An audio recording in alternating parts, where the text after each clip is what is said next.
What up, guys?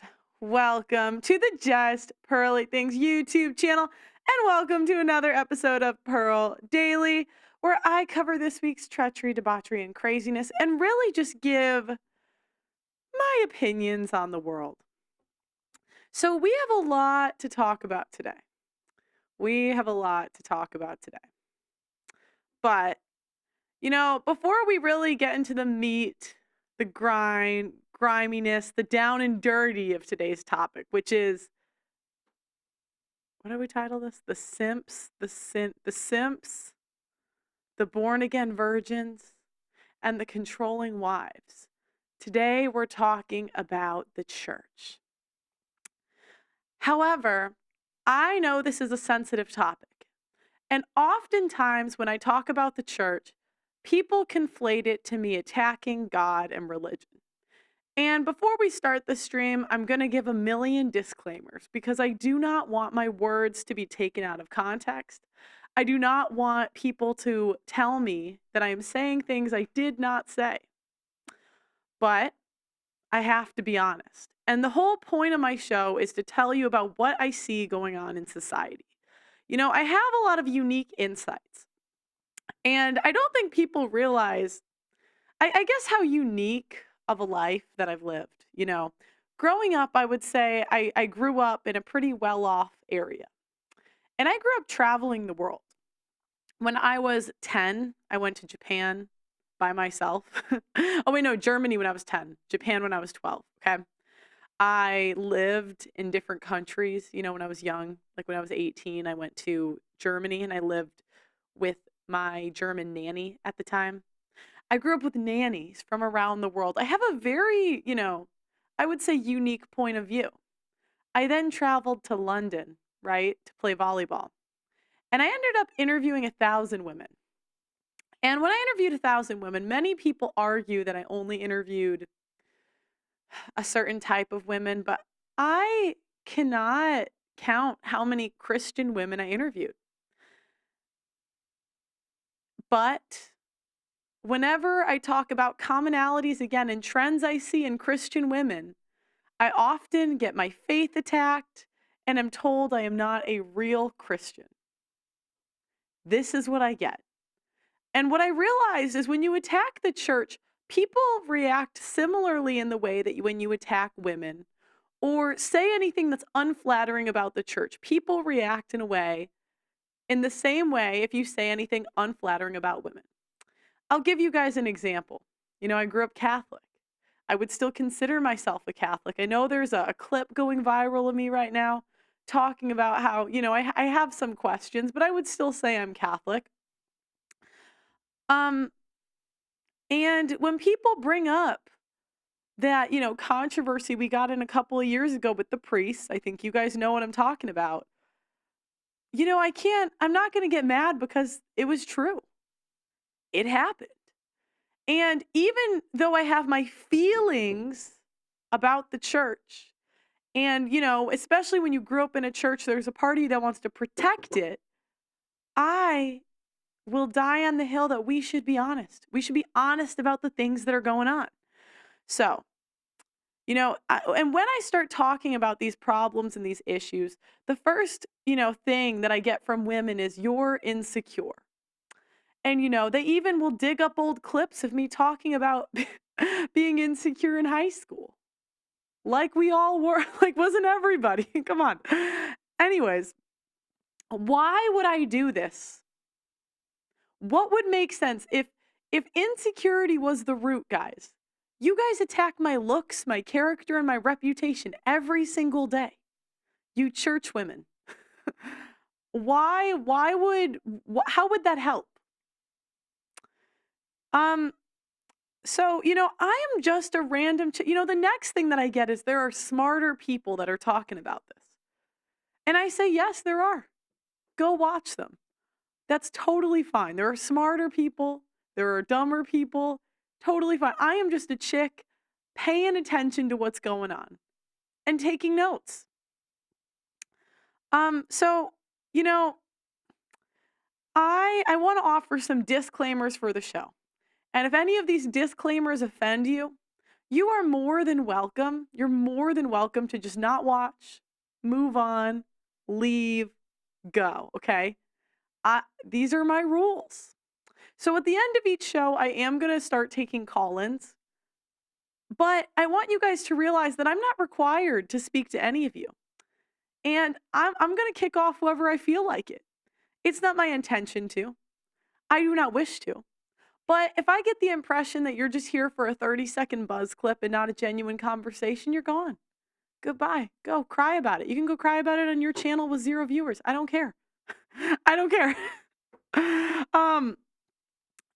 Yeah, I mean, I think that's fair. If you're talking back to me, if you're being rude to me, I'm not required to sit here and listen. You can pay me for my time. You can book a session with me. We can go for an hour. If you want to pay me to talk to you, cool. If you don't want to do that, all right. Next. Okay, so next rule, do not overtalk me. Do not interrupt me. You're calling to a show where I'm describing what's going on. I may give warnings sometimes, other days I may be less patient, okay? The next thing, I know there are good Christian women in church. And I'm going to say this, yes, there are good quality Christian women. I have met them. They exist. But to act like they are the majority of women in church, and the majority of women in church are wife material, is simply living in la la land and delusion. If you guys were so amazing, special, and awesome, we would not see so many young men leaving the church. And shaming the men for not going to church and feeling how they feel and doing what they do is not going to bring them back. So if that's your strategy, I mean, you could see how that's going for you. Okay. None of this is about winning a debate. It's about being honest about what is going on. Because all of this stuff, all of this craziness, do you know who it affects at the end? It affects children. Children are innocent. Children deserve 2 parents in the house that love them. Children deserve to see a mother that respects their father. And unfortunately, what is going on in the church is not what I see. I do not see an abundance of wives that are living in pure submission to their husbands. Because again, men go where quality women are. And ladies, if your church was so amazing, special, and awesome, there would be an abundance of men there. But whenever I go into any church, and I've been to all different types of churches around the world, I specifically pick different ones at times just so I can get better insights into what's going on. I ask people, I ask young men, why did you leave the church? Do you guys want to know what's going on? Or do we want to live in delusion? Are you so special, amazing, and awesome that there are no flaws? Because that's what I get. Anytime I criticize or talk about any issues that are going on, Pearl's just making it up. Oh, the church women are just so amazing, special, and awesome. We just can't talk about them. Pearl's just attacking. But they never stop to ask, is Pearl right? Is anything I said true? Does the shoe fit for anything? It's like narcissism to the extreme. Okay, I will show clips demonstrating the behaviors I am talking about. I am not attacking any of these people personally, but I am attacking what they are saying or doing on screen. I don't know them personally. I don't know anything other than clips I see online. I could be completely wrong about them. Again, I don't know them personally, but I will use them as examples. This is the town square. I like to give examples, okay? This is not your topic. If you come in and you say, oh, I want to give my monologue about what I want to talk about, we're not doing that. And you guys can go cry somewhere else. I don't care. Okay. Blessing, can you show them? Do you think these are fair rules? Is there anything else? I think these are fair rules. Are they fair rules? Yeah, and if you come on stream, make sure your video's on Yeah, as make well. sure. Oh, yeah, I'll add that to my list. Make sure your video is on. Video is on. And if the shoe doesn't fit, stop crying about it. I mean, all right. Okay, so let's talk about the red pill. Now, I've gotten into a little bit of criticism recently because I was asked on a podcast, what is the red pill? And I guess I stumbled a little bit on what exactly it is because, to be fair, there is some dispute in the community. But the red pill, it is men taking notes to increase their sexual strategy. This used to happen in barbershops and male only spaces. The men would get together and they would talk. Now it's just migrated to online. I myself am not the end all be all of red pill. I would say red pill is for men. I just find it interesting. You know, again, I'm just looking at what's going on. Okay. One more disclaimer. All of these women coming forward and saying, you can't generalize. You can't generalize. You can't generalize. Yes, I can. Yes, I can, and I will. And if you don't like it, you can kiss my ass. How can we have conversations about anything if we can't speak in generalities? Are you just here to argue? If I say water is wet and then you say not all water is like that. It's like this is how it feels sometimes with you guys. It's like pulling teeth. All right. So, I need to pull up the chat. If you guys want to support this stream in any way, shape, or form, donations would be very awesome. You're not required to donate. Can we make this a little bigger in the corner at all? Just because I can't really read it on my phone, but anyways, you're not required to donate. You do not have to. But if you like what I'm doing, Cash App is PearlyThings with an S. Venmo is just_PearlyThings. I will read Venmos and Cash App. Sometimes I don't always see them, so I'm going to do my best. We're trying to create a more perfect system, but to start, Charles P. Piso sent me some $15 saying keeping up the good fight, and Daniel Drake paid $20 saying for the Michael Knowles debate. Thank you guys. Your contributions are honestly awesome, and it helps me keep blessing here, right, Blessing? Oh yeah. Yeah, You know, I mean, if you guys want to keep him, feel free to donate. People thought you got fired because King produced the one show. damn. I'm here to stay, guys. Keep supporting the movement. Okay, where do you guys call in? You're gonna call in later. Ideally, I would like to talk to Christian women first. That's who I'm trying to speak to today. That's who I'm trying to talk to. Now, we'll talk to Christian men too, but this is a conversation with the Christians.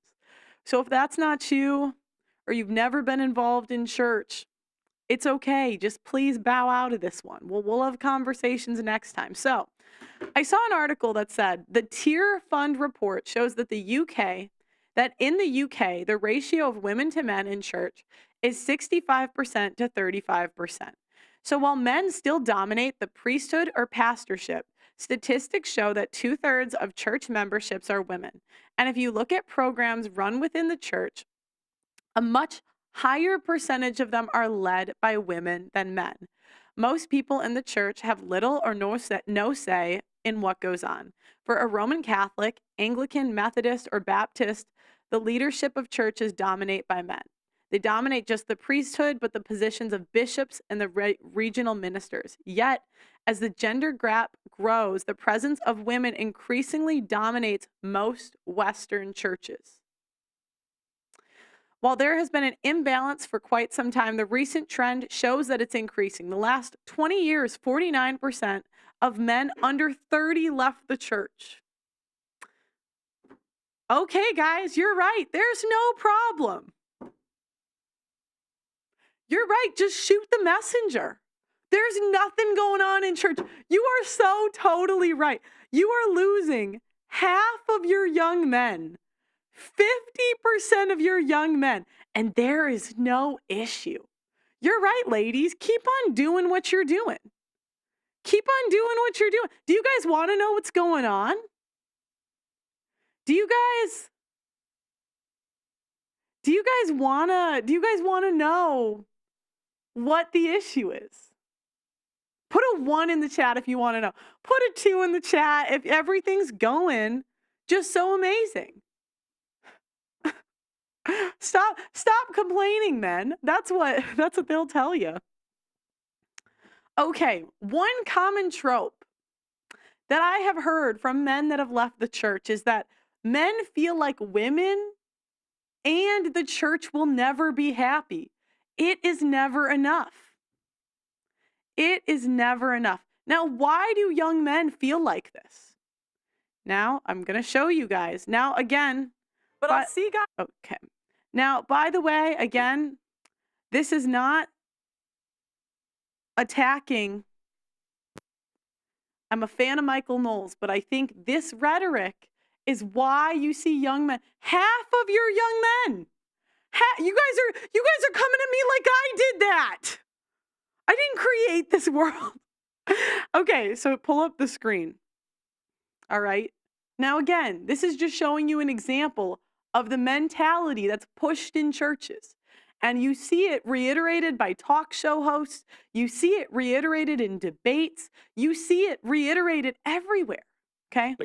No, they don't. I mean, Because when women have the most choice, we don't choose marriage. Women have the most choice when it comes to commitment around the age of 22. They're not choosing to get married. I don't pay attention to what people say. No, I you pay mean attention to what you mean they do. when they have the most options, when they're the most marriageable. But Yeah, they correct. do. But you will acknowledge those women who have been duped by feminism, maybe even after they're past their prime marriageable age. They come Right there. Right there. And I'm just pointing this out. It's always the women were duped. The women were just, and you TradCon women are no better. Whenever you guys talk about your past, it's always everybody else's fault but yours. How do we get anywhere if we keep giving women a get out of jail free card? It's not you were duped. It's not you were young. It's not you were naive. It's you did it because you wanted to. Why is that so crazy to get through people's heads? Everything's everyone else's fault. I don't live like that. You know, we don't give young men that same grace. So, okay. Now, this is just, I'm drawing attention to the language that we use in church. Or it's fine, everything's the men's fault. Just keep doing what you're doing, fellas. Just keep doing what you're doing. Shame the men into staying. I'm sure that'll work. Blessing, do you think that works? Oh no. No. Blessing, but why? Okay, now, and maybe you guys can tell me. If there are two women, I had two friends in high school, okay? We all went to the same high school. We all came from two-parent homes. None of us came from perfect homes, but we all made different choices. I had one friend that decided she was a diehard Catholic. She got married at 22, waited till she was married, and I think she's on her second kid now. She was also like our valedictorian. This girl killed everything she did. She was amazing. Then there was another girl in my school who I haven't kept up with her in years, but I wouldn't be surprised if she was like on OnlyFans or something these days. I don't know what she's doing, but the way she behaved, if you guys know what I mean.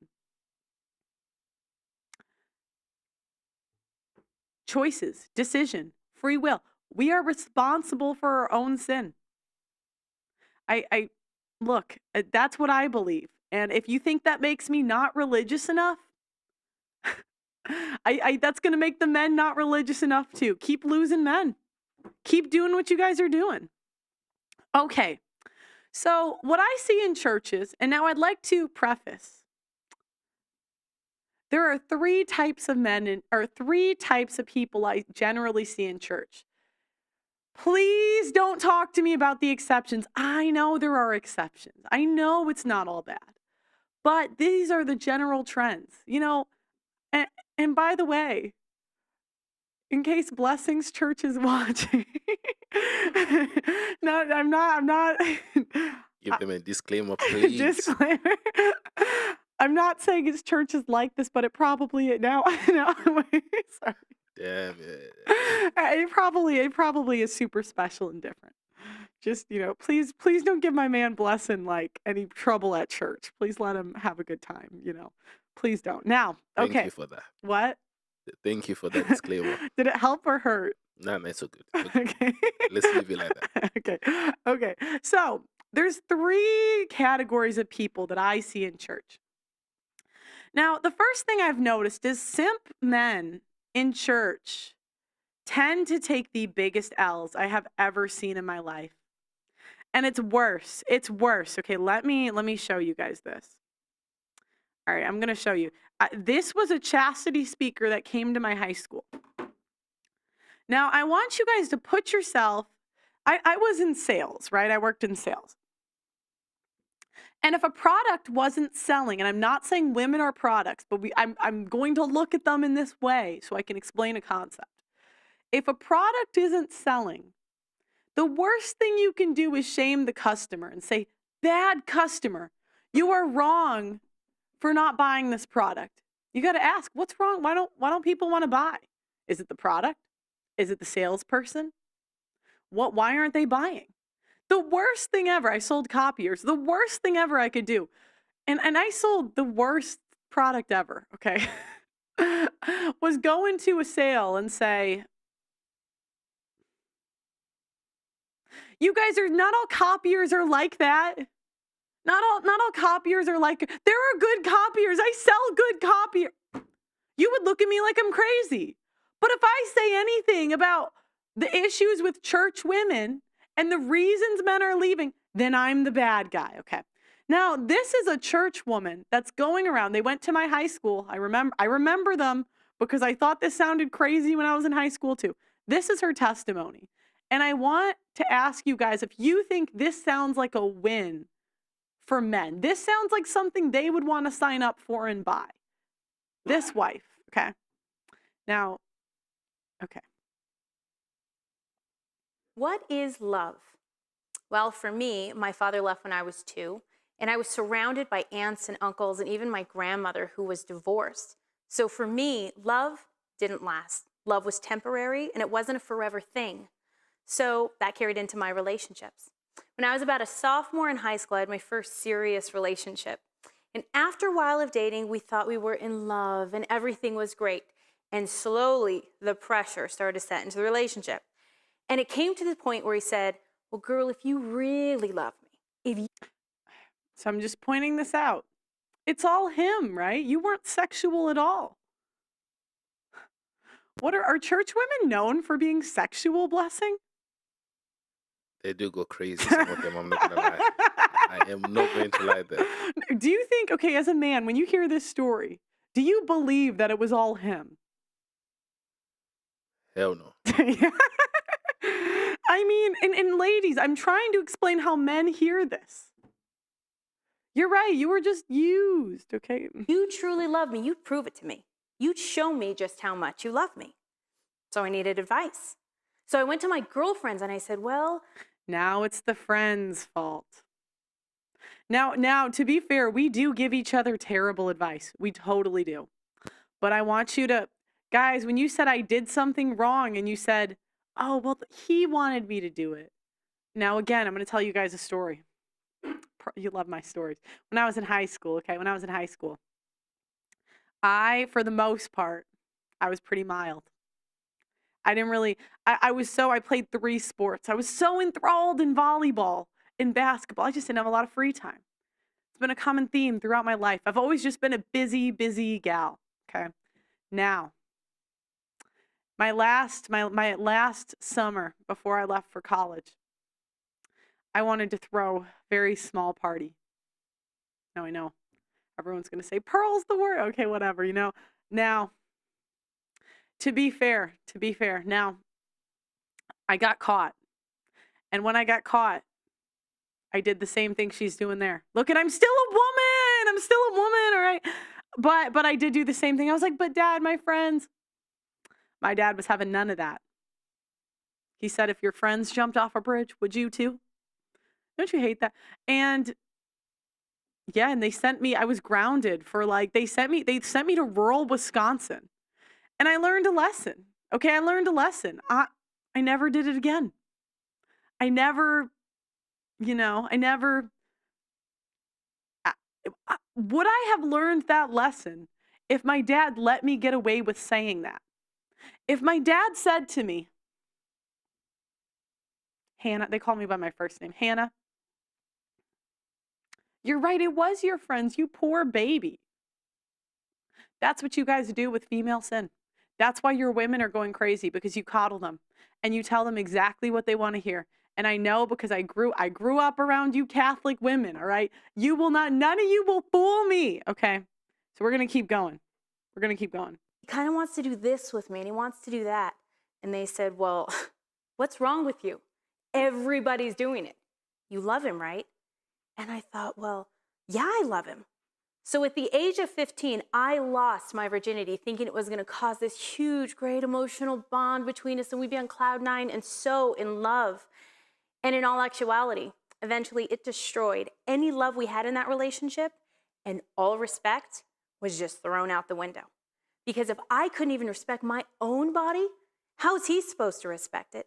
And after a while of dating, it seemed like he didn't want to spend time with me anymore. He was basically spending the time with my body.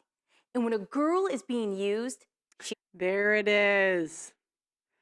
There it is. Okay, do you know what I noticed, guys?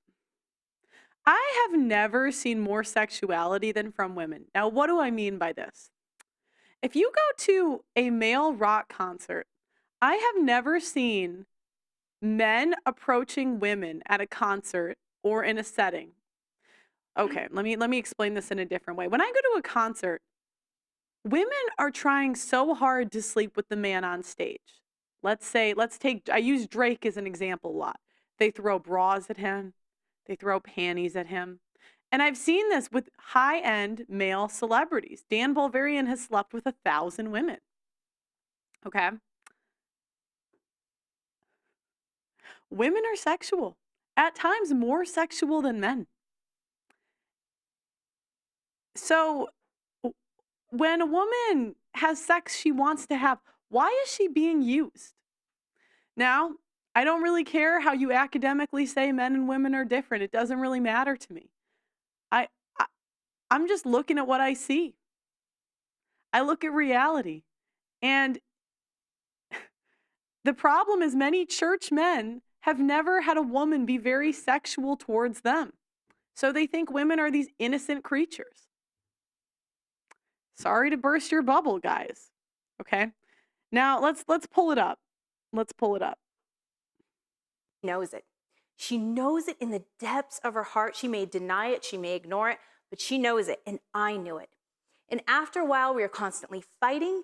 He was cheating on me, and we broke up and went our separate ways. Now, I will never forget the day when he walked away from me for the very last time.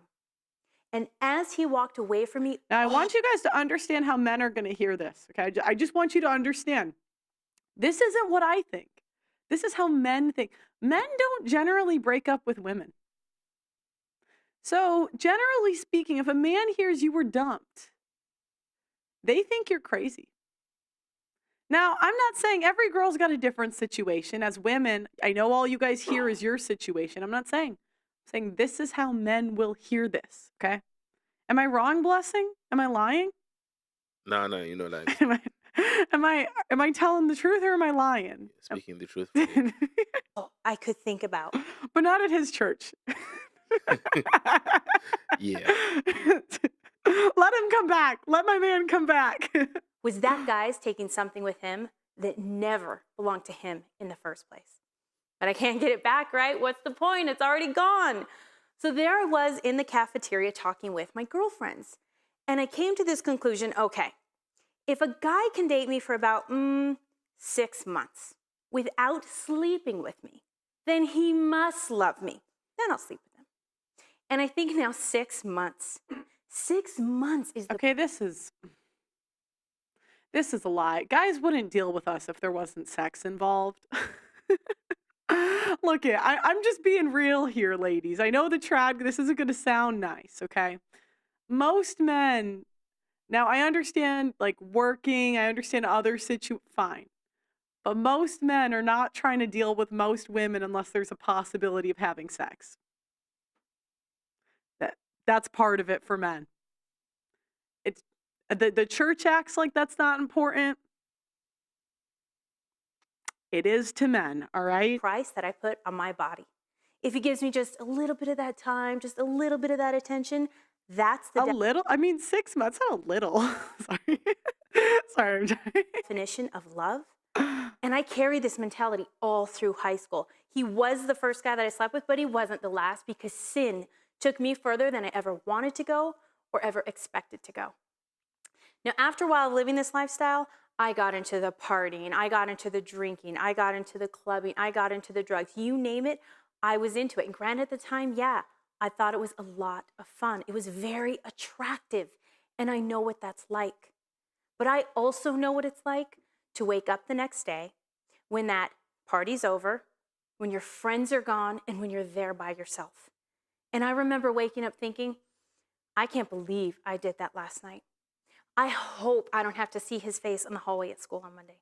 What if everybody finds out what we did? All of these things constantly going through my head. But the night before, my friends would always say, oh, it's all fun and games. Don't worry about it. It's not a big deal. But the next day, the fun and games were over. And I remember one day waking up so disgusted and overwhelmed with the feeling of worthlessness. And I thought to myself, what's not the big deal here? My body, my self-respect, my dignity, what's not the big deal here? And I wasn't happy. And I knew I wasn't happy, but I thought, well, I'm damaged goods. It's already too late. There's nothing I can do. Now, after a while of living this lifestyle, my mother had an idea what was going on with me. And she said, well, there's a chastity talk at a church this weekend, and you're going. And I said, what? I said, I am not going to a chastity talk to listen to some guy talk about sex. Thanks, but no thanks. She said, well, you're going if you like it or not. And I said, okay, fine. I'll sit in the back of the church for 15 minutes, and then I'm out of there. I have a party to go to. I have friends to see. I don't have time. But in that 15 minutes, God had changed my life because he is the God of second chances. And there was this guy that got up and he talked about all of the partying, all of the sex, all the pornography, everything that he had been into, and he just laid it out.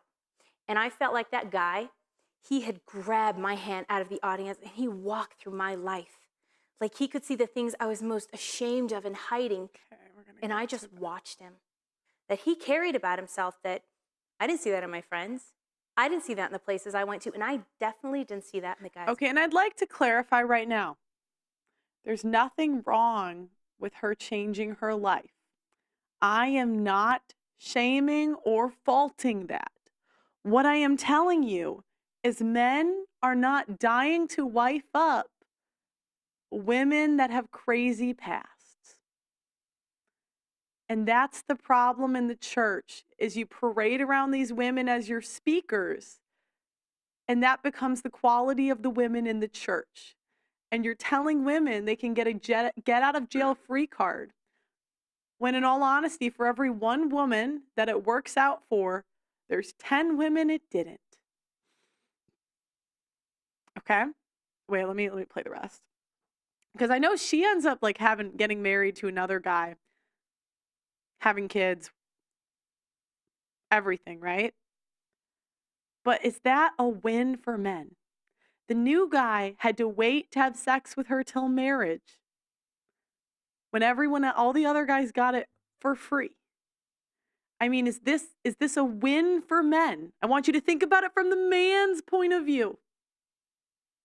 Guys that bust their ass to become something. They work their whole lives to become better at talking to women, to improve their social skills, to make money, to be handsome, to be charismatic. And the church says, yes, here are the women that we will reward you. This is common. And the problem you get with these women is many of them are not attracted to their husbands, because the reason they had sex with the first guys was because they were attracted to them.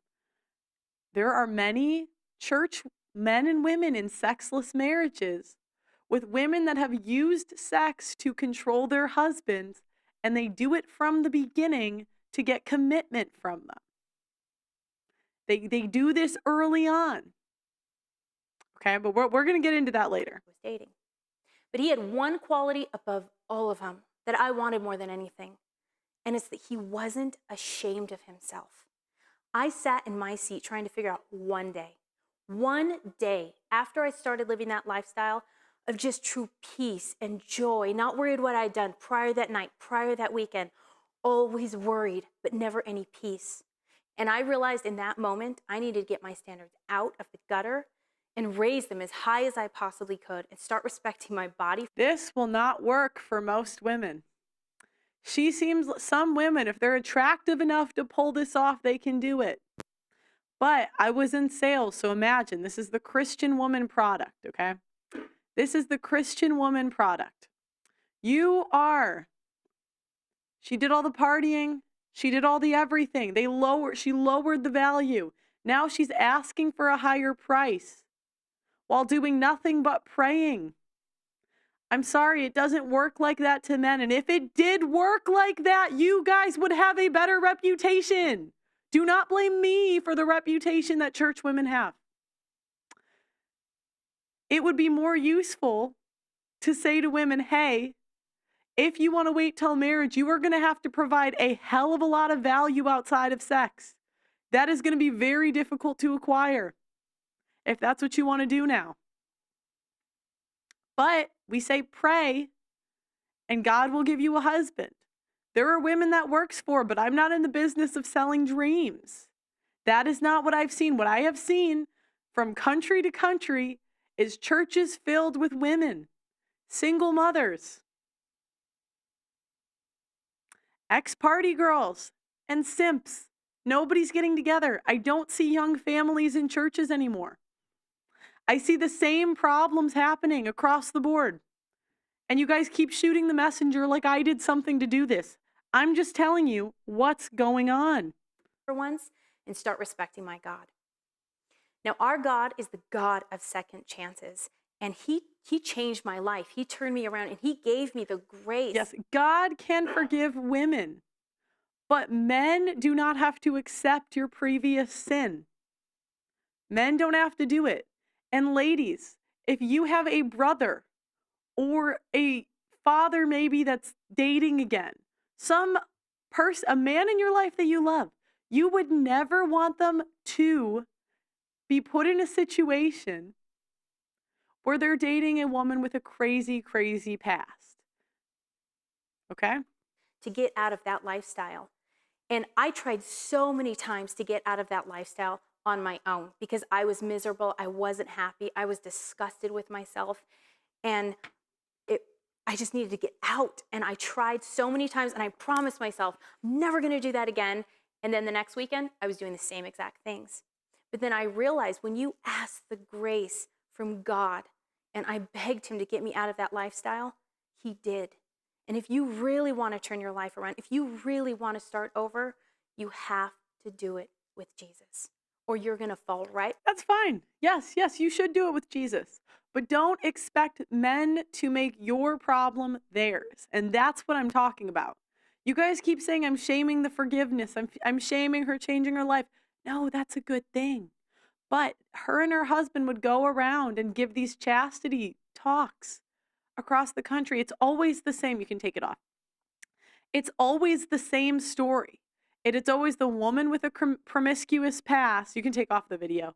It's always the woman with the promiscuous past with the man that was a virgin. It's generally the same story, okay? Occasionally you get it the other way around. And we reward these women. What would be more effective, actually, churches, if you want notes from Pearl, what would be more effective would be showing all of the women it didn't work out for. Stop selling hope and dreams. I don't know why you guys make that the business. Many women try this, it doesn't work, and there's consequences, and I see them in your pews. Sometimes I wonder if the church wants to leave women single so they can get more money. because single women fund a lot of these churches. I question that sometimes. Now, I'm going to talk about some of the archetypes that I see in church. Okay, so I talked about simp men. Simp men tend to take the biggest L's. They tend to have little experience with women, so they tend to simp for a lifetime.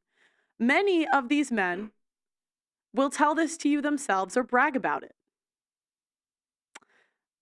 They tend to, I think I read this already. They tend to put women on a pedestal. I read this, right? Should I read it again? Just one more time for the Simps out there. Okay, I can remember. Okay, so simp men tend to take the biggest L's. These are the men that tend to go on stage and brag about wifing up an ex-ho. They brag about this. They tend to have little experience with women, so they simp for a lifetime. Many of these men will tell you themselves or even brag about it. Any sexual activity, he will always blame the men because in general, they have never been sexually pursued by a woman. They have no idea what that's like. They tend to put women on a pedestal and make them godlike. They tend to be the biggest suckers. They tend to make everything the man's fault if the relationship goes south.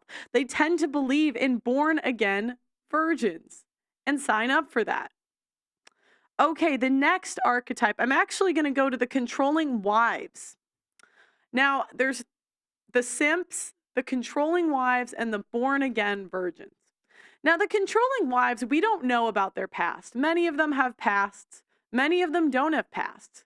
But the commonality with the controlling wives is none of them have evidence of anything. Nothing major anyways. Okay, many of these wives marry men they don't like and make everyone else pay for it. Many of these women love to lecture us on what godly men are, despite not being a virgin themselves. They have no humility. They constantly pick at their husband's flaws by saying he is not a godly man. And God himself gets to decide.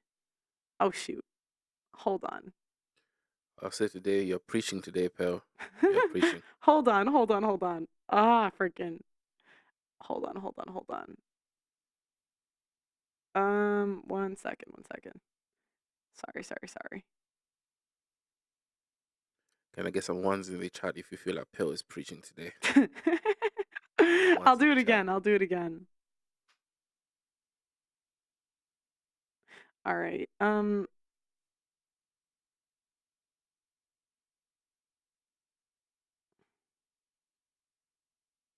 So all the guys on X, all 3,000 new on X, if you can hit the like button. Sorry. I had a little emergency, but it's okay. It's all right. All right. The Christian women in the chat, they're like, God got her to shut up. No, I'm coming back, bitches. Sorry. Okay. All right. Again, Christian women, I don't see a difference between you guys and the general population. You guys tend to be just as spiteful, vindictive, and outright mean as general women. Okay, so again, these women love to lecture us on what godly men are. Despite not being virgins themselves, they constantly pick at their husband's flaws by saying he is not a godly man, as if they are God themselves and get to decide. These are the same women that say, I am not godly enough to talk about this. The way that women react to me, take notes, guys, because that is how they will react to you.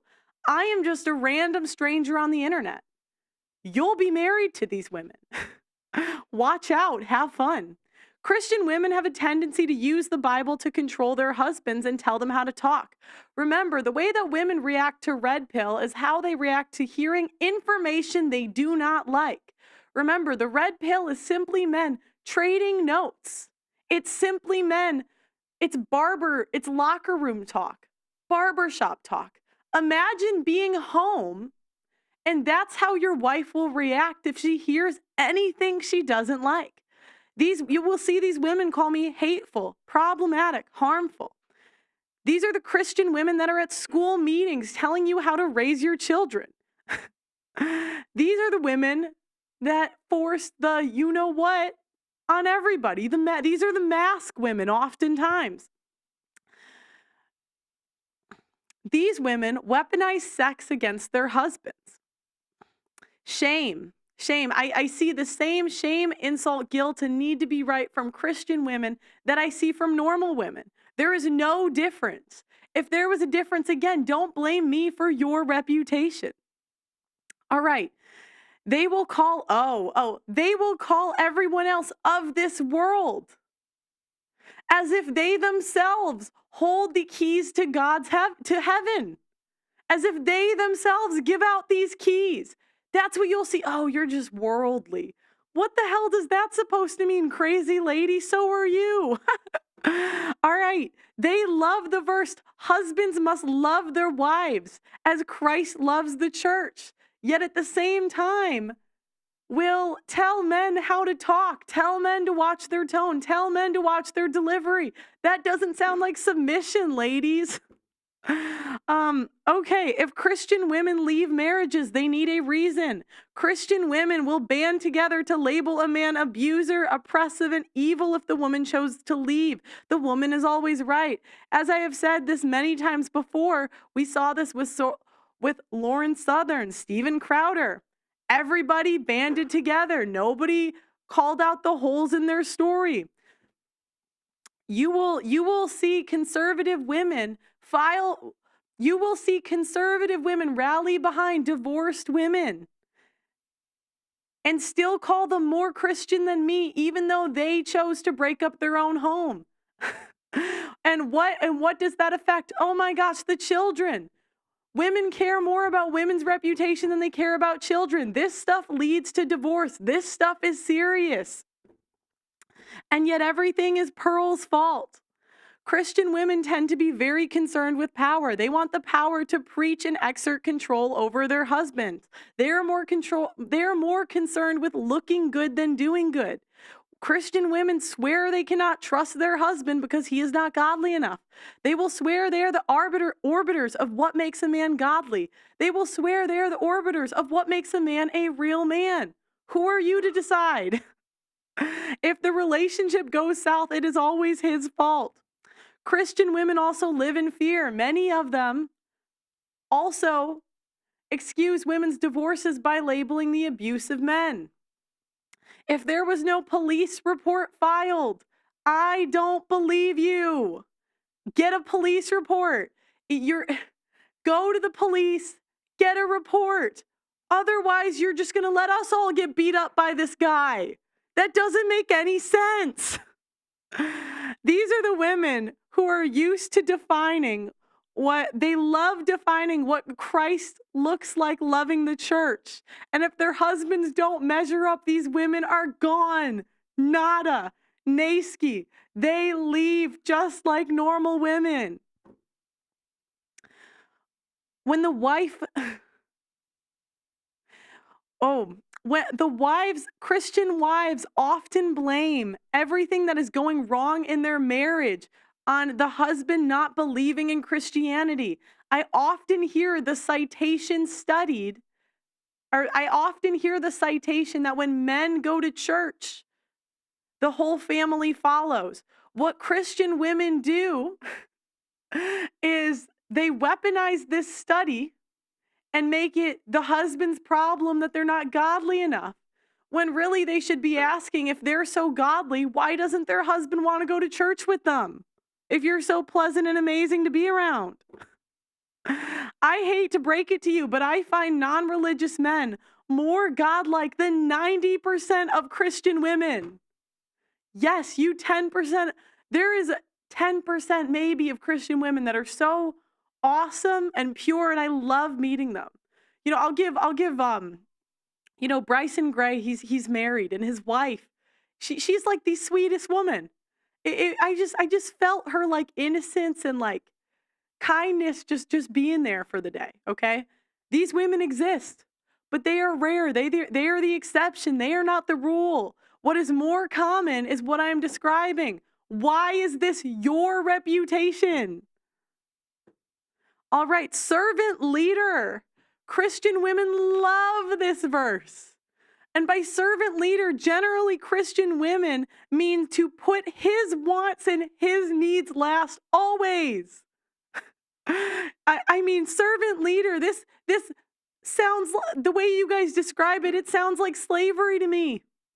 And don't get mad at me when you're losing half of young men. This isn't me. I didn't do this. I'm just pointing out the problem. When you interview 1,000 people, you start to see some patterns and trends of behavior. Women's groups have a reputation of being gossip centers, where women simply gossip and speak ill of their husbands. And now you are seeing more women running women's groups. God help us. God help us. Christian women love telling men to watch their tone and delivery. You will listen. Oh, and finally, Christian women listen to their pastor before they listen to their husband. That doesn't make any sense. How do you trust your husband enough to have a child by him, but yet still go to a pastor for advice before you go to your husband? Okay, an example that I see of the way that Christian, this is why I put her in the title. No offense. Now, I'm not personal. You might be awesome otherwise. This is just the clip I saw. This is often how I see Christian women reacting to information they do not like. Remember, the red pill is just men trading notes. You guys don't have to watch it. You don't have to listen to it. You don't have to interact with it if you don't want to. Yet, you go on these channels. You go out of your way to see it and then cry about what's being said. It's madness to me. Okay, I'm going to...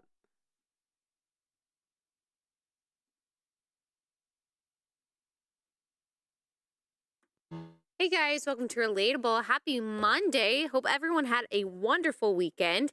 So I spent a lot of time over the past couple days thinking about what I really want to discuss today, how I want to approach this topic. We are going to talk about Tim Keller, the pastor, the author who died. I'm bad at putting timestamps, guys, so please excuse me. And address something that's going on online. And if you're not really online very much, particularly if you're not on Twitter, you might have no idea about what I'm about to discuss. This trend, this movement that I'm about to talk about, or how any of it has to do with me in this podcast. I don't want to make it about me. I want to make it about encouraging you, encouraging Christians, particularly Christian women.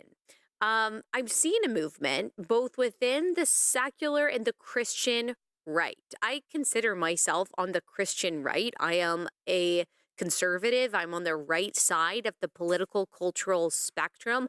I am a Christian. I consider myself a conservative Christian because I believe that what is referred to as a conservative view of the Bible is actually just a biblical view of the Bible and faith. But the movement that I'm talking about within a segment of the Christian right could maybe be called like the trad movement, or in some cases. And again, you might not right now recognize where this trend is, or it's like women, we can't get to the point, right? I'm like a minute in. Sorry. Where it's going, and that's okay. And I'll give you some examples. I don't want to give too many specific examples because there's so many different caveats that I have to put. Like, this person is kind of part of this movement. This is not. This is a tweet that kind of represents it. Yeah, and I'll tell you why. Because again, there's the core base of guys trading notes. It's not me, all right? I'm just a chick talking about this stuff. And then people, yeah. But it doesn't. But those of you who are in conservatism, certainly conservative media, or who just consume it, you've probably seen the direction that all of this is going. And particularly if you're not on Twitter, you may not have seen it, but I'm going to try to explain it the best I can. And there are good chances that you at least have a feeling about what I'm talking about. So I'm like 2 minutes into this. Sorry. You'd think that the red pill... I'm sorry. I need to get timestamps. I'm sorry, guys. I'm sorry. I apologize. ...movement, as I called it, would just be kind of becoming a conservative. And maybe it was at one point, realizing that the mainstream narratives about everything, race, gender, economics, is just wrong. But it's actually now kind of morphed into a strange collection of perpetually online men who complain about women. Okay, notice how she's already starting the shaming link. This is what I mean when I say that Christian women use the same shame, insult, guilt, need to be right as non-Christian women. It is the same. I'm sorry, I grew up around y'all. Y'all are mostly Catholics, but Christians. I have been in the hood in London, arguably. I don't see a difference. I don't see a difference. Sorry. And equate masculinity to physical fitness and ultra self-sufficiency. And what I mean by that is, like, in some of these circles, it's looked down upon to be in a monogamous relationship or in a marriage at all. In some, they emphasize the importance of getting a trad, service-oriented, submissive wife. Why is that wrong? A trad, service-oriented blessing, isn't that what you're supposed to want? Now it's like we're shaming men for wanting what they want. And these are often represented. Damn it, Blessing. Get you a combative woman. Go get you someone to argue with. Twitter accounts constantly posting TikTok videos of girls saying stupid things or stories of girls betraying their boyfriends or girls at the gym wearing scandalous clothing, angry that guys are looking at them. Basically, this group, both of those who are like, no, I'm non-monogamous and I think, you know, being a strong man is really just kind of sowing my wild oats everywhere. And the side that's like, oh no, we need to get married to like the most submissive trad wife out there. Both of these groups, it seems, from kind of what they're saying, they view girls or depict girls, women, as dumb, as promiscuous. Okay, so again, if women are dumb and promiscuous, it's the men depicting them as dumb and promiscuous. We couldn't possibly just do that behavior. Oh, it's the men, the men, the men. God, you guys are killing me sometimes. Stop SIMP. SIMPING. Stop simping. Sorry. All as radical feminists, they believe that feminism is the cause of all of our problems. They're really not that different than incels, involuntary celibates who think the same thing. Girls, women, they're the core of all of our problems as a country. And speaking as someone who knows and has talked about the modern female propensity to be overly self-focused, and to be duped by any political narrative that plays upon our feelings to the detriment. See, again, we are just duped. You innocent.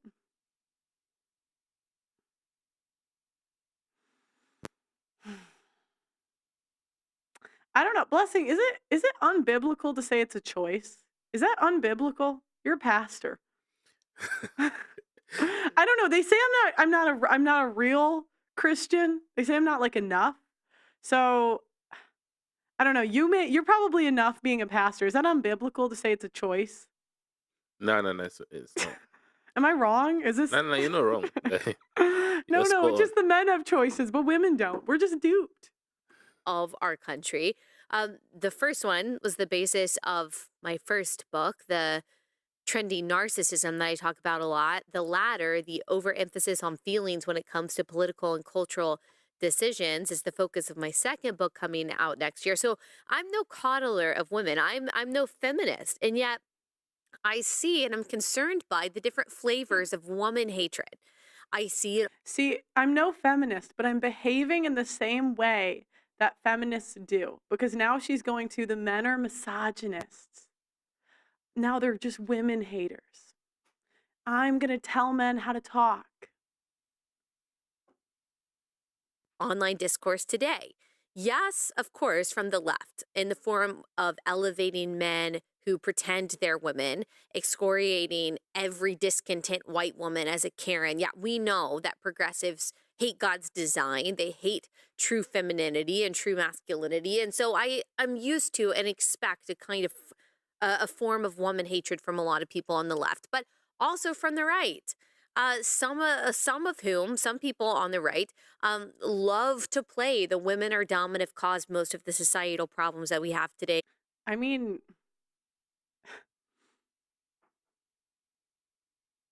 is that true? I mean, am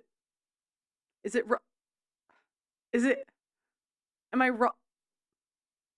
No, I'm trying to stay YouTube safe. I'll just keep that one to myself. I'll keep that one. Trope. They love to play on that trope. And there's crossover between this and that's the red pill, and then the trad movement, which is also just a weird part of conservatism, which claims to be a push for traditional ways of life, traditional marriage.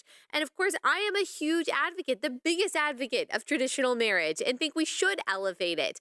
But this online sect, but not the way that men want to, just the way I want to. That I'm talking about, that you've probably seen before, isn't necessarily talking about biblical marriage or biblical gender roles. There is a strange overemphasis in this community, if you will, movement, trend, whatever. I think it's a grift, but a strange overemphasis on the need to subdue women and on creating this almost like 19th century aesthetic in your home and way of life. There's a lot of criticism from this crowd of women who, a criticism of women who work in any way that is not strictly domestic. And here's what I mean when I say that this group is not necessarily Christian, even though they're quote unquote trad. There was a young woman the other day who tagged me in her Instagram story. She was very angry about something that I said. I don't even remember what. She's an influencer, I guess. I think I agree with her on this point. Small following. I didn't respond to anything that she said, but she claims proudly. Yeah. She's with the now she's going to talk about the trads with the bikini pictures on Instagram. We'll agree there. But you guys, this is what I'm showing you. Men are sick of this. They're sick of being told how to talk. They're sick of being told to watch their tone. And the more we do this, the more it's just it's just going to not work. You're going to keep seeing young men leaving and then crying about that they're leaving and blaming Pearl for it, like I did this. Okay, so that's the controlling wives archetype that I see in the church. Okay, so the next one, we have the simps, the controlling wives, and the born-again virgins. Now, the born-again virgins are the single mothers, ex-OF chicks, and women that maybe had a history of sex work and single motherhood. These are women that have some sort of public scarlet letter, per se. Maybe it's an OF account. Maybe it's a child. I don't know. Okay? But these women tend to come to church to be absolved of all of the consequences of their decisions. Many of these women mask it under finding God, but generally speaking, it's more to find a husband and be absolved of any wrongdoings. Many of these women passed over the men that would have married them in their youth, gave their best years to someone that didn't appreciate them, and still expect those men to clean up the mess after. And to be fair to them, some of you simps do it. Some of you in church. But for every one woman that finds a simp, there's 5 that don't. And you'll see this by looking at all the young women in church that are single. Young virgins. You guys are so bad that men don't even want virgins anymore because of the headache you are known to come with. Virgins even have the reputation of being controlling, and even withholding sex after marriage. Don't shoot the messenger, okay? This is just what the men tell me. Men are biologically wired to want a virgin. And the reputation of Christian virgin women is so bad that men are avoiding the hassle. Don't shoot the messenger. This is just what the guys are saying to me.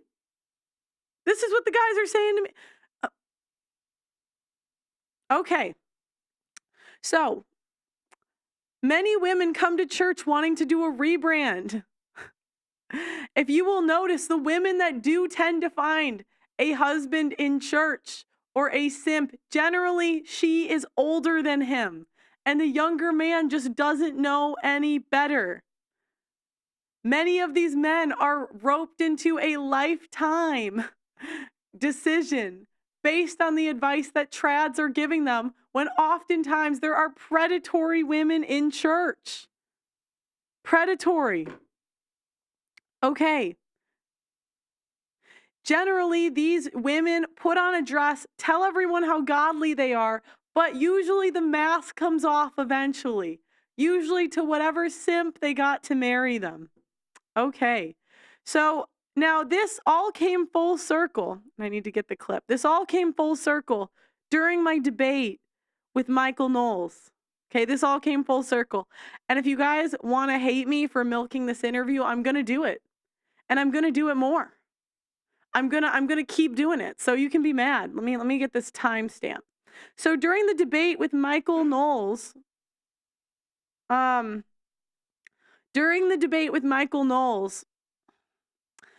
it was actually quite ironic. So we were talking about only. Can we say OF on YouTube? Is there anything against? Let's just leave it for now. Okay, let me make sure this is the right part. Really. Whatever. No, the shows. That's the point. There's actually I mean, miracles happen, but I wouldn't bet. Okay, there we go. I think it's here. So, how do we know our purpose? Men have what? We have the scriptures, we have Revelation, but we also have our conscience and leads us toward marriage. Men, and you would disagree? No.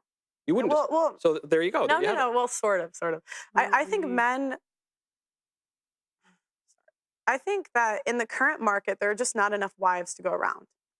There are not enough wives to go. Women that deserve to be wives. In my opinion. Okay. Sure. You'd agree on that, right? Well, I don't. Like so. I don't know exactly what you mean by that. Maybe I would agree, but I don't know exactly what you mean by it. Okay. Do you think men should have standards? Yes. Do you think it's okay for them to want a woman that's in shape? Do you think that's an okay standard? Yeah, it's good. Okay, a girl that's religious. Would you say that's good? Okay, necessary. but that's not the majority. That's not the majority. So what are men supposed to do in the meantime? They're supposed to convince the women to get in shape and get religious. Good luck. I've done it for a year. Good luck. You haven't had, but maybe the men would be more persuasive than you would to these women. Good luck. I don't know. Did the OnlyFans models quit that you interviewed?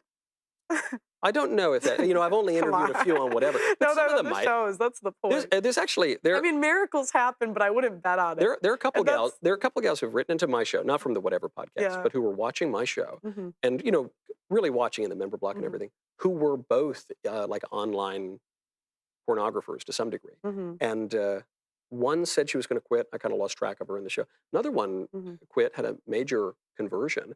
And, what a wonderful evidence of the glory of God. Was it the one on Twitter? Yes. Yeah, her OF link was still up. So a lot of times... She denied it. Someone said that was true. Her OF link was still up. Yes, it was. I checked it. Yes, it was. I'm positive. She posted it and showed that it wasn't still up. It was I don't know. Still up, but okay. I don't know. She seemed pretty sincere to me. But in any case, are you denying the principle? Okay, so here we go. All right, so... Oh, wait, actually, let me keep going. I think there is a little more. I'm going to keep going. That people can change? Yeah, I mean, God can forgive you, but men don't have to. I don't think it's. I'm talking about repentance.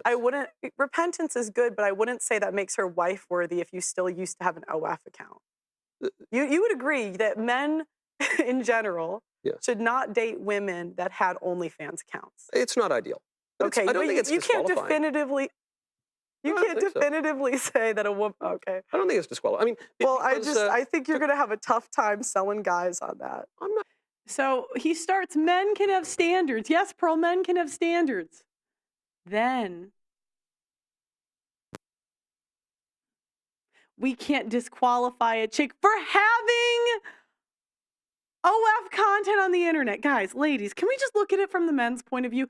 If you had a son, Blessing, if you had a son, would you tell him to wife a chick? Being a past? No. Blessing is a very forgiving guy. Blessing preaches here. He preaches to all of us. Would you say that it would be a good choice for him to date a woman with an OnlyFans? Hell no. Why is this so hard, Christians? God can forgive you of your sin, but you should be doing it for God, not to get something out of it.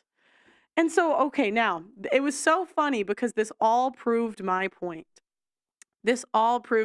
So, during this clip, we were actually talking about two different women. We were communicating, but we both were confused, okay? I was talking about, I'm going to show you this on my screen. All right. So I was talking about, let me make this full screen. This woman right here. This is who I was talking about. So this girl, this guy on Twitter has done a great job. Reclaim Your Throne has done a great job exposing this chick because she said that, she was leaving and then that's who I was talking about. Now, I didn't realize, you can take it down. I didn't realize that Michael was actually talking about, let me actually put in her ex, at this girl. And she deleted all of it because she proved my point. And so many times you chicks argue with me and then you prove my point. Did she block me? She might have blocked me. So, well, I'll just show the screen. I'm blocked. Dang it. No. No, I wanted the OF chicks to, I totally wanted to see what an ex-sex worker has to think. Why, God, why? Sorry. Why? Why do bad things happen to good people? Okay, they're gonna kill me for this one. Okay. But I found this chick had a whole essay, and it was a whole essay talking about how I was wrong for even questioning her conversion. Even saying how that doesn't seem sincere. The same way I wouldn't do business with a former convict. If someone has scammed, even that Wolf of Wall Street guy, I mean, he's charismatic. There's stuff we can learn from him. But do I want to do business? Am I going to trust him with my family's money? No. The same way. Why would you trust an OF chick being the mother of your children? And as women, why is this so difficult for us to understand? The men have put up with so much. They've put up with us being overweight. We don't got to be virgins anymore. But we can't draw the line at sex work? Really? The men are wrong for saying, you know what? Sex work is the line. This woman, and this is what happens. When do you see who someone truly is? When they're angry. What do they do when they are angry? This woman took off her mask. She's threatened, and I have a screenshot of it. I said, why don't you come on the stream and talk? She asks to fight me instead. Is that who we want? Mike, I'm not saying this to pick on Michael, right? I'm saying this because young men will watch that stuff and think it's actually a good idea. They won't. That's why the men are leaving. But the way that they react to me is how they're going to react to you. I am just a stranger on the internet giving her opinions. I am just a random chick. Okay. So what I tend to see happen in church is we have the controlling wives, we have the born-again virgins, and we have the simps. And Blessing's the only one left, right, Blessing? Yeah. Blessing, you don't simp, right? There's no simping there. Nah. None, right? No simping. No, we're not doing that over here. No simping. No simping. Coming up. Yeah, we should drop that track. Yeah. Okay, so the funny thing is, Christian men do a great job of showing men why they should not marry at all. Because nothing is good enough for them, where women can do the bare minimum and be rewarded. So my question is, am I wrong? Are Christian women wife material? And is this a good deal for men? I'd like to talk to the women first. I'm going to put the link in the chat. Give me 1 second. All right. This is, so if you think the topic's relevant, which email? The PearlyThings one? Yeah. You emailed it to me? Yeah, left link. Oh, I see it. I see it. Oh, wait. And I actually have one more. I saw a tweet that I thought summarized this really well. The conversation, mind you, what I say does nothing. I am not arrogant enough to think that my words have such an impact on society it's going to change it. Do you think I can change these government incentives, abortion? Because if that were true, Ben Shapiro, one of the most skilled debaters I have ever seen, would have stopped this terrible culture. I am no Ben Shapiro. I am no Candace Owens. I am nowhere near as skilled as those people. And they weren't successful in conserving anything. So why on earth would I think I could do it? That's just, yeah, good luck. So what I say does nothing. But what I am pointing out is that by saying men are wrong if they're lied to about paternity, they still need to father the kids, and they're wrong to divorce their wife, that is not a good sell on marriage. By saying you should, by not definitively saying not to date OF workers, single mothers, and women with crazy pasts, that is going to turn men away. By telling men to wait for women that are not worthy, that's going to turn men away. By saying, hey guys, no mandatory DNA tests, you're wrong to get a prenup. That is the greatest marketing plan you could ever do to discourage men from getting married and going to church. And it's interesting because what I say, which is change the laws, make them more fair for men as a starting point, that would actually be more likely to encourage men to get married. Where what you guys are pushing actually will turn them away because men naturally weigh the costs and the benefits. They naturally do that. I mean, I could, blessing, if I started saying, marry these OF chicks, would you do it because I said it? Hell no. I mean, I can't, you cannot control men. Maybe some young ones, some of you Christian women figured out how. Okay, but so I'm going to do it in the YouTube chat. Women get first priority. I've been going for 2 hours. Oh no, an hour and a half. We're going to put it in the X chat as well. We got 4,600 people there. Wow. Yeah. Okay, I don't know how to do it. I'm going to put it there. Okay. I can't even put it in my own. Oh shoot, I'm logged into Christine's account. Figured out how.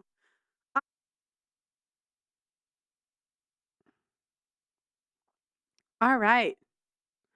Zoom link. I'm going to pin it.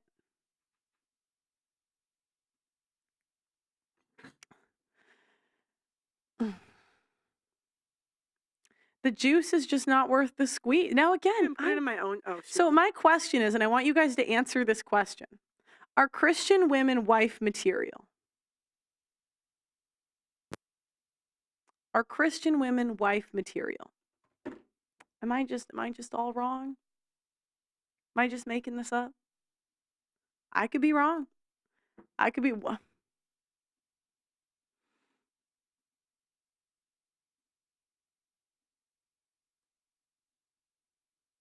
We need to have a song that plays. Should do my songs. Guys, I have some music coming out soon. Get excited.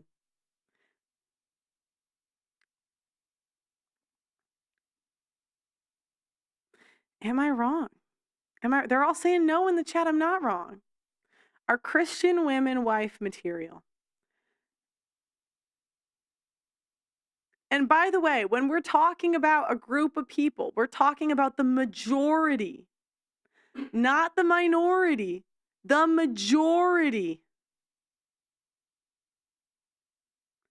Okay? And I want to clarify because everyone's going to say, Pearl, there are good women, there are good Christian women. I've acknowledged that.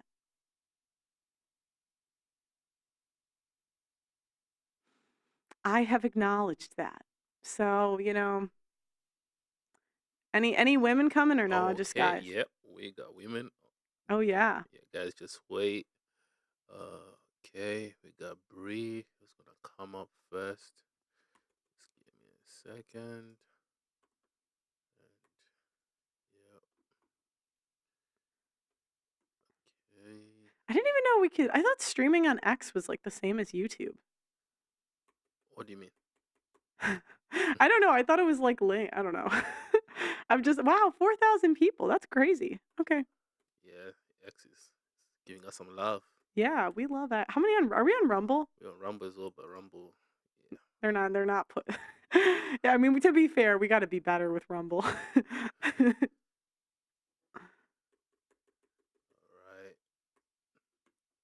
Are you ready, pal? I'm ready. What's her name? Bree? Bree, yeah. Okay, yeah, bring her up. Bree, I'm gonna ask you to unmute your. Wait. Can you say something, Bree? Hi, Pearl. Oh, hello, Bree. How are you today? Using an iPad, and now I'm realizing the camera sucks on the split. Yeah, go to the Okay, other could you side. go in the middle? Fix it. Yeah, go in the middle. There you go. Let me see. I may just be not looking properly, everybody. So sorry about that. Oh yes, as long as you're on camera, we're good. Okay. Where are you? Where are you at? So I'm from Kansas City. Oh, okay, cool. So Yeah. in your opinion, are Christian women wife material? I do agree with you that a lot of Christian women are not marriage material. I think a lot of Christian men aren't marriage material either. I just think in general the church has a huge problem. More, and I'm coming from a Protestant side of that. What denomination? Well, so I went to a church called Calvary Chapel, which I think overall is considered non-denominational. Okay. Non-denominational. And I'm the oldest of 7 kids. You and I have kind of a similar background because I come from a big family. I'm the oldest, and I have 5 sisters. So oh wow, very churchy. My parents were like incredibly involved in church. They're still married today. We're all blood related. We're not a blended family. But I grew up, so I'm older than you, like probably 10 years older than you. And when I was growing up as a teenager, I feel like one of the biggest things, like the biggest mistakes that churches made with the youth back then was the whole purity conversation. And I don't know if that was around when you were growing up in church, but yeah. yeah, I feel like what happened, and I'll kind of go in. I feel like I check so many of these opposite boxes for you, so I hope I'm a fun guest to have on. So when I was growing up, the purity conversation. Hey, wait till you're married. Both genders, right? Like male, female. Wait till you're married. Absolutely nothing until you're married. Don't. I remember my dad being like, a guy can't touch your abdomen. Like, what is that? I don't know. You're like not allowed to touch until you're married. And I think that had the opposite effect on people. I'm sorry. I wish I could get more on camera for you. There you go. Right there. You're good. Right there. Okay. I feel like that had the opposite effect on everyone, both genders, where if you made the mistake of kissing someone or even, all the way sleeping with somebody, you felt like now you're in a position of, okay, now you got to marry that person, right? Oh, you did the thing that's only for married people. So, and you started seeing this person at 14, 15, whatever, 16, 17 for some of us. Now you're stuck with them that you've got to make this work, right? Or it was like, oh, you made the mistake. So now you're a whore, right? Like now you already messed up. So then you kind of feel like, okay, well, I already messed up. So now I'm just going to do whatever. Or now I'm like kicked out of the church or whatever, whatever you have. I feel like there wasn't a lot of counseling for teens in church at that time. I think they sort of dropped that maybe like 5 years after I got out. I don't know what your thoughts are on that. Well, they also don't have paths to marriage, in my opinion. So it's Totally like we're pushing the marriage age right now to like 30, right? That's what the normal world is doing. And I don't really see a lot of programs that get the men and the women together. And to me, it's because they're giving them the wrong information. it's like they're telling a lot of the men the happy wife, happy life type stuff, and that doesn't arouse women. And Yeah. then that's from my point of view. I don't think the church has figured out how to have people date in the modern world. I don't think they've figured it out yet. Completely agree. Completely agree. And but I do want to say, I think the church, the Protestant church side of things has it right in terms of, or the statistics that you have quoted too, which is, hey, if you're each other's only, okay, and you get married and you have that relationship, and you have a way higher likelihood of making it. And I have several friends that are my age now that did that, right? They waited until they were, married to do anything. And they waited a long time to become sexually active, if you will. They didn't even get married till they were 21. My story is when I was, I lost my virginity at 17 to my first high school boyfriend, kind of was like, okay, whatever, I messed up, it's over, but I actually kept it together. I really, I went to a Christian school. My graduating class was only 10 kids. So very small circle, and still had a lot of religious support to kind of keep it together and not hoe out, if you will. And then when I was about 18 on my own in my own apartment, I ended up meeting my husband at that time. And that's when, I don't know, am I still on right now? I'm still here. I think just keep, Blessing's going to fix it. I hear you. Okay. Oh, okay. Anyway, all I was going to say is I ended up getting married by the time I was 19. And my dad begged me not to do it, told me I wasn't ready. Really? Your dad asked you not? I was just talking. On the day of my wedding, Pearl, he begged me. I was just talking to someone about how dads raise their daughters like sons now. And give them advice. Like most dads don't want their daughters to marry young either. Yeah. Well, and he wasn't necessarily against getting married young. He just knew that this one wasn't the one kind of thing. And also, and I only dated this person I think we dated 4 months, and then we were engaged, and then we were married within a year. So it was absolutely too soon. He was from the church as well, and was very inexperienced himself. I think he man, I feel bad for the people who know me. Sorry, people. But I think he was a virgin when we got married. I wasn't. And so, that was different. Do you think it was like an attraction thing? Like what was the problem, you think? Why did I get married? Oh, sorry. I guess the way you were talking, I assumed it didn't work out. So I was just curious why. No, it did. Correct. So that, so I shouldn't have gotten married. And I heard you saying earlier, women blame feminism sometimes. I'm not coming here to blame. I take full responsibility for all my mistakes, and for what I did. I don't think, I think I just, everyone just makes their own decisions, right? And I made some bad ones. So I shouldn't have gotten married. I knew that very quickly that I shouldn't have gotten married, probably within a matter of months, but I kind of felt like, well, I made this commitment growing up in church, right? You're like, okay, well, it's too late. I already signed the paper, right? So here I am. This is what I'm doing. But I was pretty unhappy. I gained a lot of weight. I probably gained about 30 pounds that first year. So sad. And then I had a son with him. And so by the time I was 20 and had a son, my husband at the time was making almost no money. Life was really, really hard. And I was working too. And then we're trying to raise my son, and very stressed. So then I decided to go to college, which is where you get told all the great things about why you shouldn't be a married young person, and how there's so much more life out there, and blah, blah, blah. And as time went on, within a year of being in school, I was like, I'm done. I want to get divorced. Again, my parents were very upset and devastated. Actually, my entire family shamed me over it, which they should have. I mean, that it was just all a big mess and unnecessary. And it was just one bad decision after the other. And we had a baby, and that was all it was really hard to work through. At that same time, I ended up reconnecting, again, a classic scenario that you give all the time. The ex-boyfriend.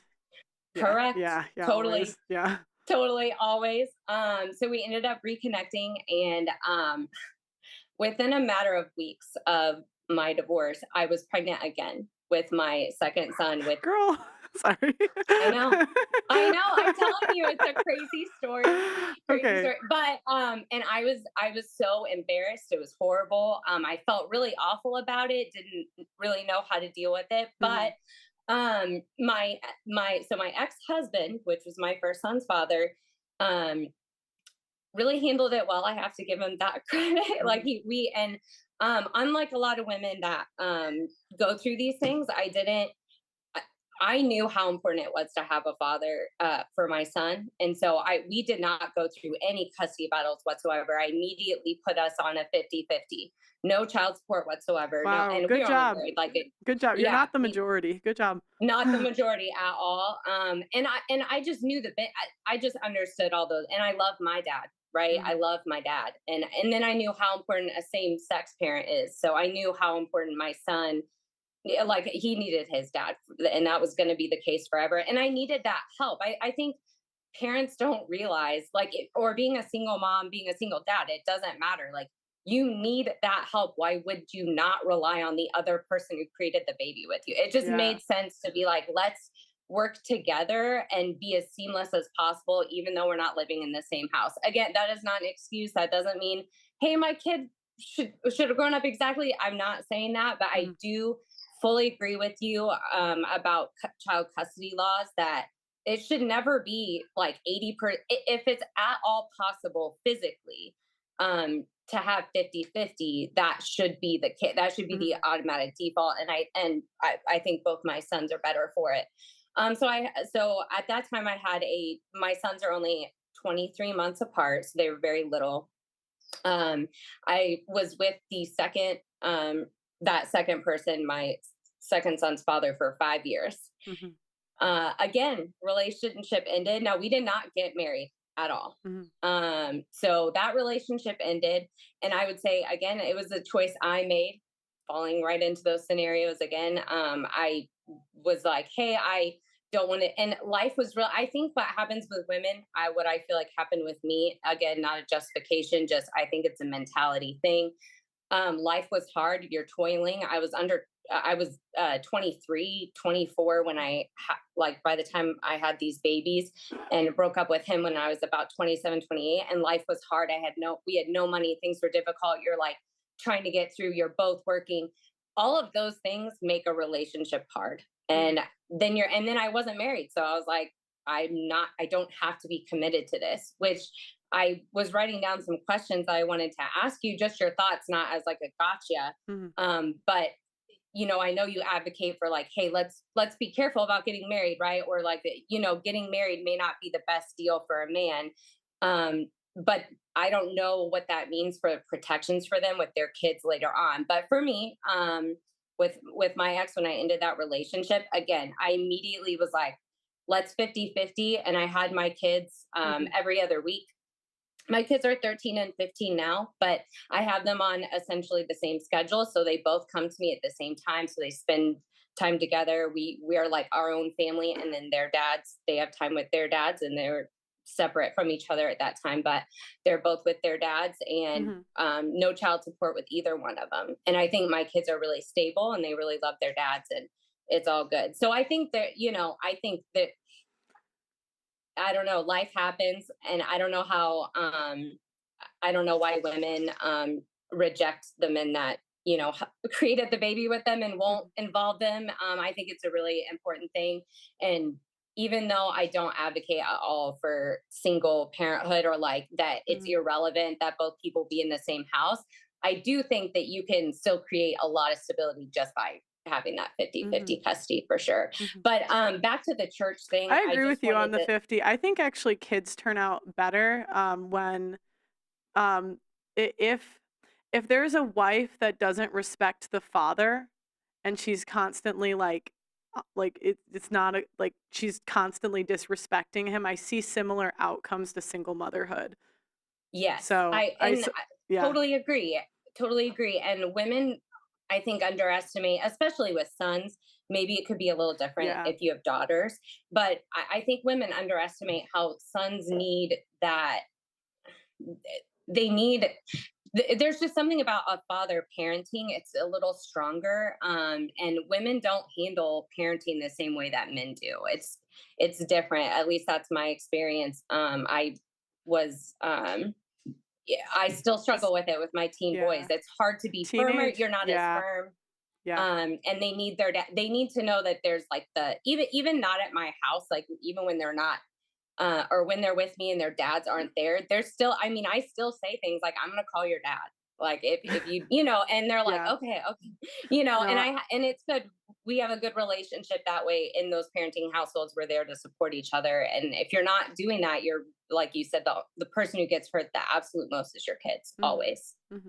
But going back to the church thing, I think that was the biggest mistake that I felt, and again, taking responsibility for my own decisions. I understand. You've been very, you've taken, I'll give you the taken responsibility for this. I don't want to sound like it's okay. It's okay. I do think though that, and they did sort of, I feel like what's happening in the church. And so my family still, I myself don't really go, but I'm not, I wouldn't say that that I don't believe in what I was taught or anything like that, but I don't go to church regularly. But a lot of my siblings do. And like I said, I have a lot of sisters. So I have a lot of girls in the church. My 4 younger sisters that are in church now, I can see that environment has changed for them. Like as they grew up as teens, that purity thing has kind of dropped off. I kind of feel like what the opposite has been done, which is what you're talking about, where it's kind of like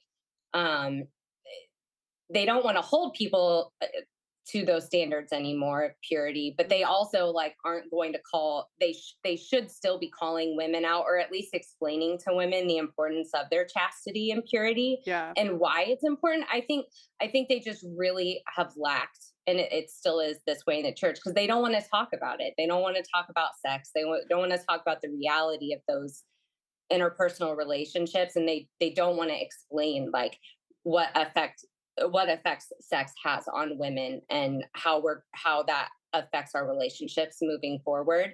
And I wish someone would have told me those things early. What do you wish the church told you? Like if you could talk to your, like, I don't know, 16-year-old self, like what messaging do you think would be good? That's a really good question. I definitely wish someone would have explained to me about the detaching thing. About, the more people you sleep with, you're detaching. They would say the thing, I don't know if you heard this trope, but they would say like, you always leave a little piece of you with that person that you slept with. And you're like, okay. Who cares? But I think they said tape or something. Like I don't know. It's that same trope. And it's more like the opposite. Like, I guess you could say, yes, you like a part of you is gone, but that there's like real, I've heard it everywhere, there's real scientific evidence that this is not a Bible thing. This is a truth that the more partners you have, you are emotionally detaching. And it's not, I think specifically for females, it is not healthy. And not all women realize that's happening to them. And I didn't realize it myself. When I got older, after I broke up with that other guy, I was single for a year. I'm like a serial monogamist. I'm like never really single. I just always find someone, then I connect, and then I'm with them for a while. But I was single for a year, and I fell into this idea or trap that that men want you to like be experienced. And that's another thing. Again, like when you grow up in the church, you do think the opposite, or you think that men aren't looking for, they want you to be like perfect. So then if you're not, then you're like, okay, well, those guys aren't for me now, right? Because I'm not perfect anymore. So then I kind of fell into that feminist idea, right? Of like, you should be sleeping with as many people as possible. You go, girl, like do this. And, whatever. I think body counts matter, so I'm not going to share mine. But I would say that I learned really quickly how unsatisfying and horrible I felt, but I didn't really understand it because there really wasn't that messaging back then. This was like maybe 5 years ago. There really wasn't messaging to women.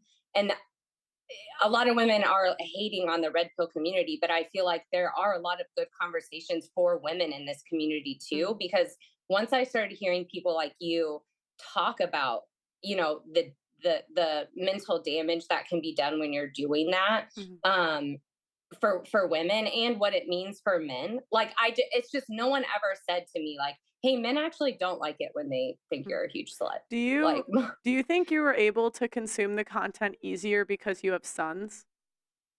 Absolutely, 100%. Yeah. I was going to say that too. I'm really grateful to a community. Again, I don't agree with everything you say. I mean, whatever. You're not my Jesus, right? But No? Sorry, I'm just kidding. I'm not. I am so grateful for voices like yours. There's other voices out there that I totally agree with you. And yeah, raising boys and helping them hearing these things. Yes, I think it makes it easier to digest and care about. But it also resonated with me personally. Like I said, I feel like I hit all these like negatives of the women, the negative stereotypes, which is fine. Whatever, I did it. It is what it is.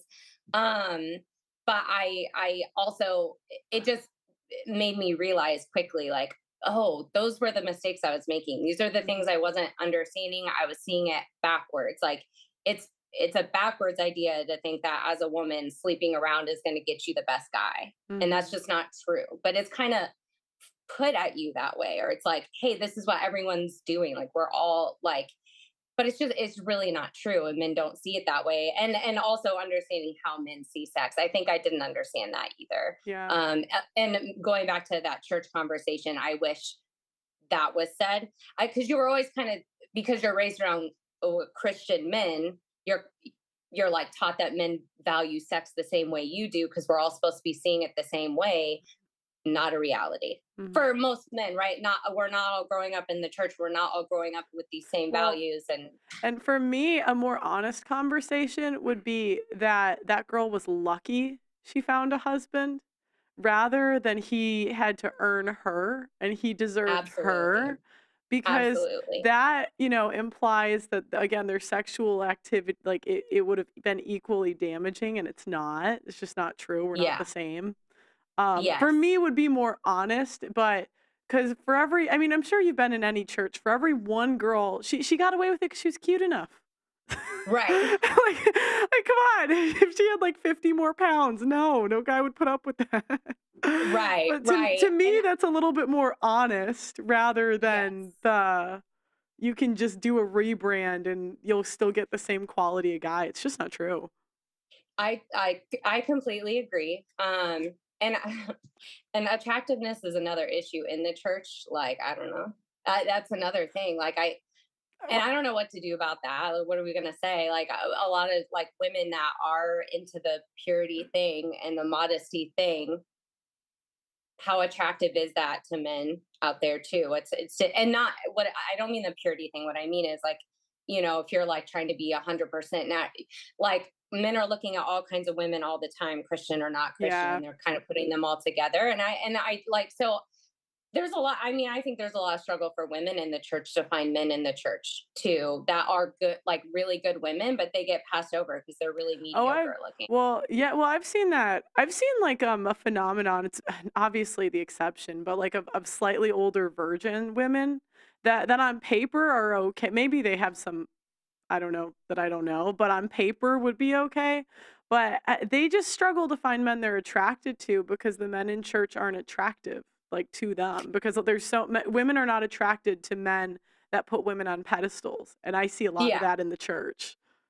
I think that's still going on in the church too. And I don't see like, and then one guy that's a demon comes in and just goes through all in my own family, so I only have one brother. Yeah. And then I have my dad, and I always grew up knowing that like my dad was the head of the household, and my mom, she's a yeller, all that stuff. They definitely argue, but she's not a princess, right? And he didn't ever treat her like that. But of course, treated her with absolute respect and everything like that. But my dad was really traditional. He went to work. My mom stayed at home with all of us, so she didn't work at all.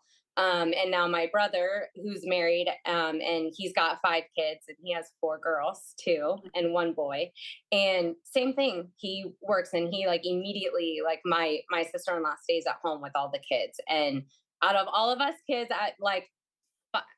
I think so. I got married. I have a sister right under me who got. She's a whole other story, and she definitely checks all your boxes. And maybe someday she'll be on here to tell her story. But she's wild. She's the one you stay away from, people. But yeah, she's been married 3 times. Oh wow. And then I have another sister that she, like, her and my brother both much more traditional relationships, and have outlasted. So I really do believe in the traditional sense. I'm not, I feel like any healthy marriages that I've seen that came out of the church community, or didn't just like friendships I have, they are more traditional. And I think women don't want to hear that, but I just think it's true. I think it's easier to maintain a relationship that way. I don't know if maybe like if a man stays home and a woman works, like if it would still work or not. Like, I don't know if that does that. I don't know if it has. I guess what I'm saying is I don't know. We're gonna see more of it, so we'll watch and see what happens. Yeah, I guess we'll see. But I wanted to ask you a couple, like, I think they might be challenging questions, but like I said, they're not like got you questions. I just wanted to know your thoughts. Do I still have time to ask? Yeah, them? that's all right. Go ahead. Okay, so only because you've been pleasant. Thank you. So my first question is, do you think that a man gets, because I know you're really passionate about the divorce laws and also like protect, all that stuff. So do you think a man gets more or less protection in court when he's not married but seeking custody?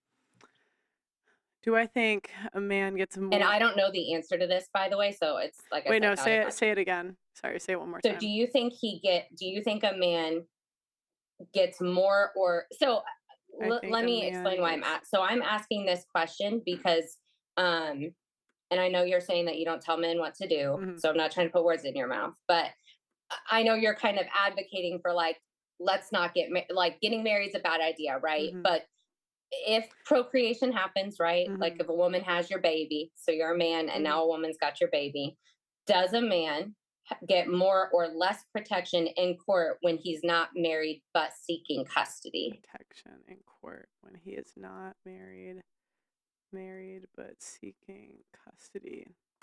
I would guess he would get more if he was married, but he would be on the hook for more for alimony. So it wouldn't just be child support. But I don't know. I could ask. I could get the answer. I could say it next show. There's I can actually DM. I just think it'd be an interesting thing for you, because I know you're doing that documentary too, which I'm really interested in. I think it's a really cool one. But I just think that when you're advocating for people not to get married, I think there are some like especially when it comes to children specifically, that men could be like, okay, don't get married because of all these other things. But if you have a child with somebody, I this is me guessing, I don't know the answer. I think you get way less protection as a man and access to your child when you're not married. Okay.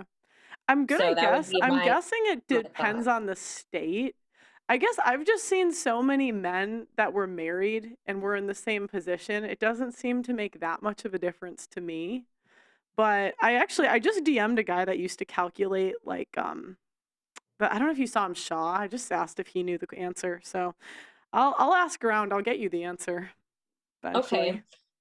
Okay. So my other question is, do you think do men get more or less protection for their assets being unmarried? And the reason I'm asking that is a circumstance of like, let's say that you have two people that cohabitate maybe for 5-6 years. So you're splitting rent. Maybe you even buy a house together, or you're building retirement, whatever. Like you could have like joint assets together. So do you, like, if you're in that sort of a situation where you're not wanting to get married because you're afraid of the institution, but when that relationship ends, what protection do you have when you're not married? Or do you think they have more or less protection with their assets? These are really great questions. I don't know, but I'll get you the answer. These are really And good questions. and I don't know the answer either. Like I said, not got you questions. I just thought of them and was wondering them. Yeah. Another question I have is, are you proposing men should not procreate and create stable relationships going forward with women? So like, again, I know you're not telling people what to do, but if Pearl's a man, right? Are you? Well, so the hard thing is, I think women will choose to, like, there's going to be a portion of men that just aren't going to get sexual access because women are choosing to sleep with 20% of men. Even if we double it to 40, there's going to be a percent of men that are going to walk away anyways. So not partially choice sometimes, not by choice others. No, I think men that want to should. But it's just, I think men need to they need to be informed. So they should meet with like if I said should, I don't like to say should because it like, do what you want, but it would be wise to meet with the attorneys in your state to figure out what the laws are. Yeah, I totally agreed. Totally agree. I heard you on Michael Knowles show saying that some states say the child should be with the mother till 16, and I just thought that was unbelievable. Yeah, totally unbelievable. I saw in Nashville though they abolished that law like a couple years ago, so I was like, oh, that's good. Or yeah, that's good. So if men decide to use women solely for sexual or fun reasons, so let's say that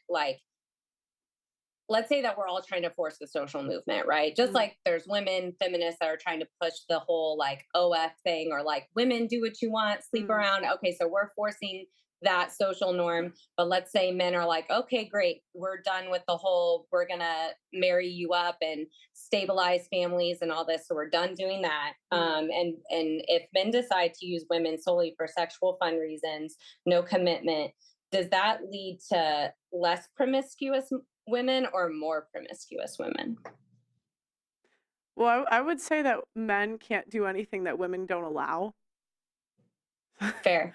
So it's not, I think women are more responsible because we're the ones that allow sexual access because men will screw anything. That's the way I see it anyways. I would say it would be more promiscuous, but I think women that want to be sexual are going to do it anyways. Okay. Yeah, fair. Like you go to a concert, you see chicks like throwing their panties on stage. What are you going to do to stop that chick? Right. What am I supposed to do about it?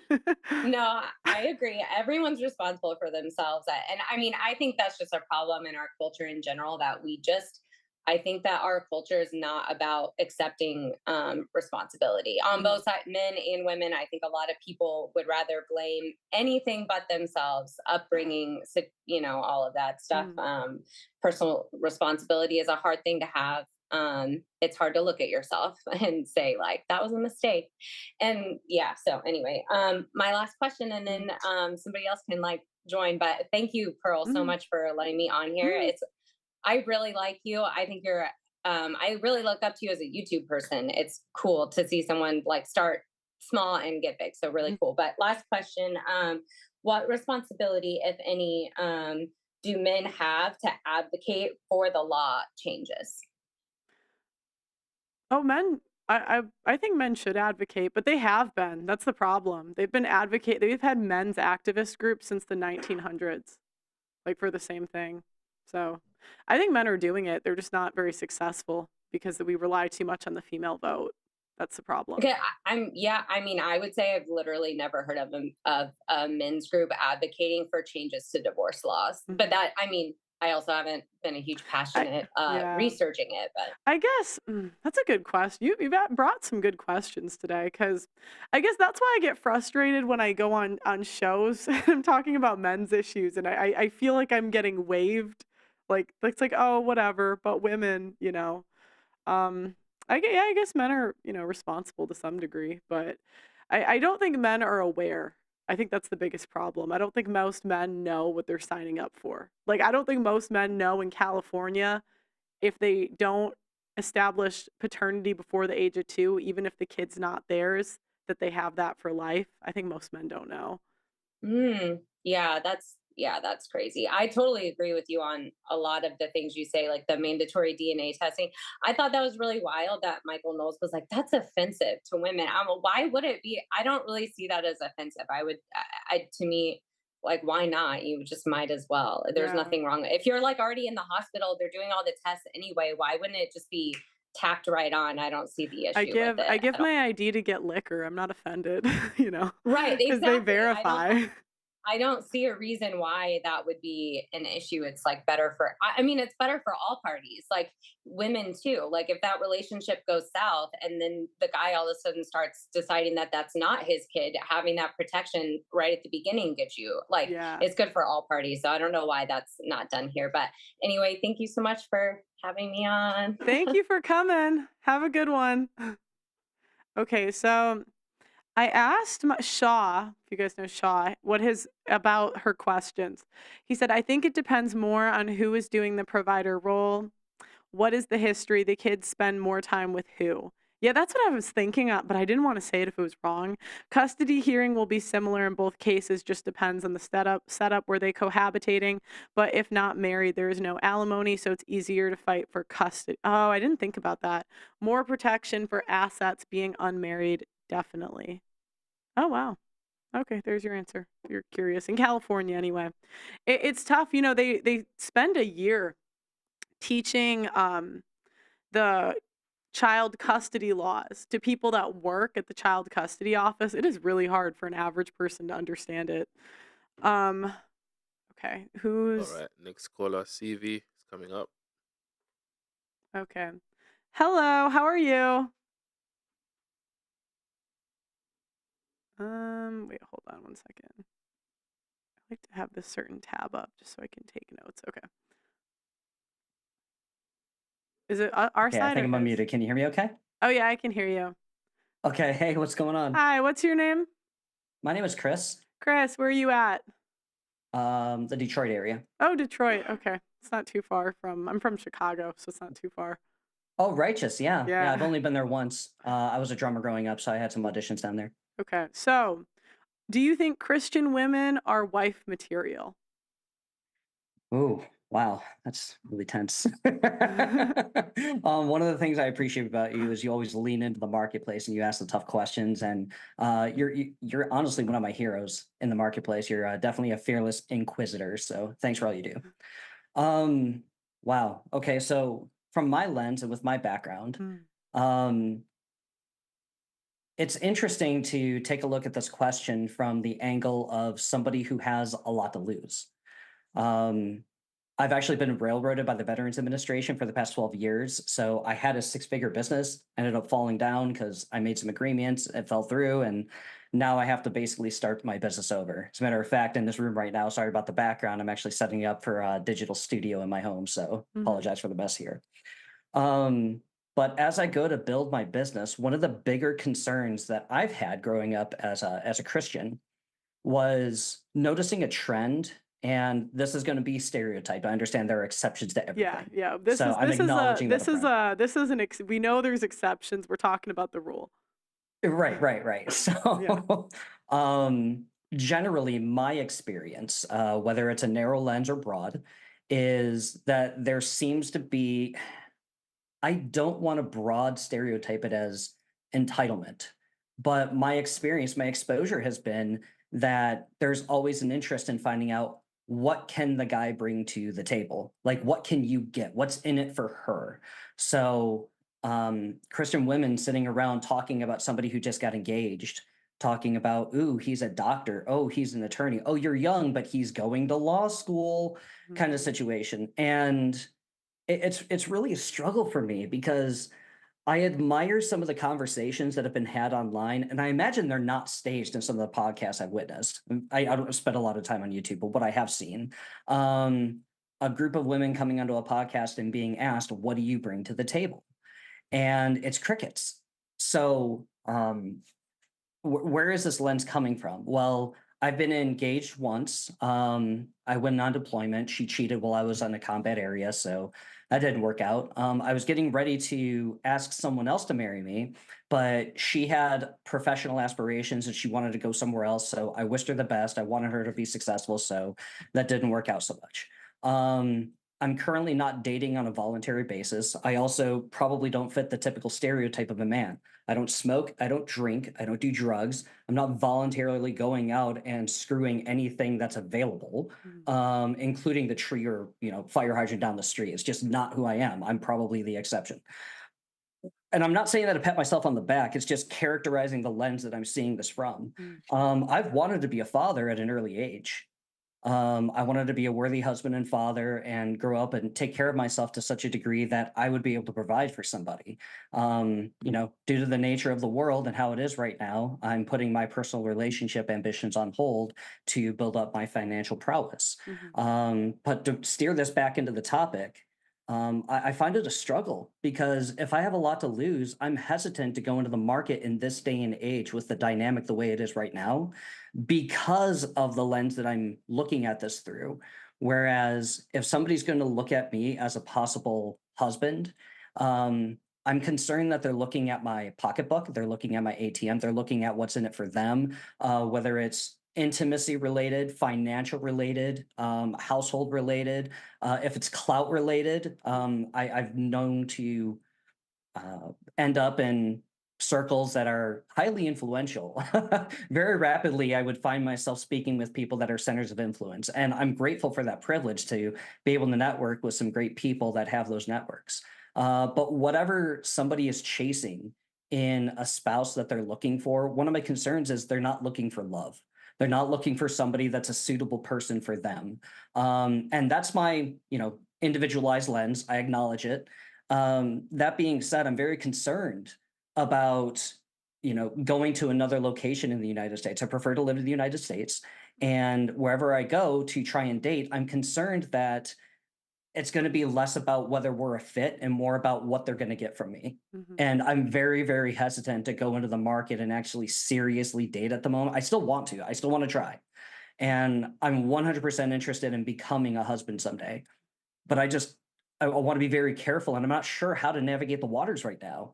I don't know if somebody's actually going to be on the hunt for something that I can provide them or something that's going to be a mutual fit. Am I good for her and is she good for me? Does that make sense? No, I'm really glad you said that because I find more men in your position where they actually want to be married. They're not really, because they always have this idea that if men aren't married, they're sleeping around, they're going and doing all of this stuff.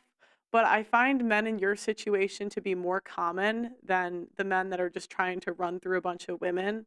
I find men want relationships. It's just how do you do that? So I'm curious, do you notice a difference in the quality between Christian women and non-Christian women? There's no right or wrong answers. It's just based on your experience. Right. So here's my experience. And I want to qualify this. Okay. Women that are loyal and practicing Christians, I see there being a higher quality. Okay. People or women who are religious, people who are, I don't want to call it fanatical, but they do what they say they're going to do, right? They keep their word. So if they say they're religious, if they say they're practicing, then they're actually practicing. They're not visiting once a week just because it's a check in the box. They're not doing things in the public eye. And then once nobody's seeing them behind closed doors, their character changes. And I think that's a really good test of character is what are you doing when nobody's looking? When nobody's watching you or holding you accountable, are you holding yourself accountable? Maybe this is a military person inside of me. Maybe this is a musician or somebody who's toured the nation as a drummer or something. I don't know what it is in me, but the idea of extreme ownership is something that I take to heart. And I admire that quality in the women that I have dated because there's no question that they're acknowledging what's going on with them. They are on a path of personal development by choice. They're not doing it to try and what's the phrase? trap a man. Yeah. They're more interested in doing what is right because it's what they feel is right. That's what they're interested in viewing as right. And they're more interested in how they view themselves and how other people view them. Now, everybody is self-conscious to some degree. There are still moments where you're concerned, like, what are the neighbors going to think? Or, hey, you're causing a scene at a restaurant when you're having a misunderstanding or something. I don't know what the different context would be. Outside of those, because those are exceptions, I admire the Christian women that I've been around, I should say, of some of the Christian women that I've dated. I think there is a higher caliber of women out there who are devoted overtly, I guess is a word for it. They're willing to go out of their way to do the right thing in the right way for the right reasons, because what is good is intrinsically good regardless of opinion or circumstance. What percent of Christian women do you think that is? Just in your, again, no right or wrong answer. It's just based on, I don't know what Detroit women are like, so I haven't spent a lot of time there, so you tell me. This is going to be a tough answer, but my guess is going to be a third, probably 33%. That's more than I would get. And I say that wholeheartedly because I've met some who have actually invited me on dates. Like, I've actually been approached and been invited out, and I they got appreciate it. that. I'm honored and humbled. There's not many men left. I mean, the women are they can be aggressive in church. You get a handsome guy that walks in, they're all like, yeah. So even with that, I've still been invited on things that I've had to say no to because they don't fit my standards. I don't go out to bars. I don't drink. I don't participate in that venue. I've had to when I was a kid because that's where a lot of the musicians would be that I wanted to participate and work with. So as a profession, that was something that I did, and I made an exception for that. But now that I'm older and I value my standards more because it's more important to me as an individual, I don't frequent those atmospheres anymore. So to that extent, I would have to say a third. Just because of the nature of the offers I've been on. So when I date, the third date thereabouts, I give the woman the opportunity to plan the date because I want to see what her creativity is going to be, right? And a lot of the times when I get there, I end up breaking off the relationship, if you want to call it a relationship. I don't know what you call that, whatever. But by the third date, their idea is so far gone in violating what I'm interested in having around me that I'm just like, we're not a good fit. You're a great person. I wish you the best. No hard feelings. It's just, that's not for me. Yeah. Well, thank you for calling in to share your experience. I'm glad you did because I find more men like you than what they paint. Most men want relationships. They want family. They want marriage.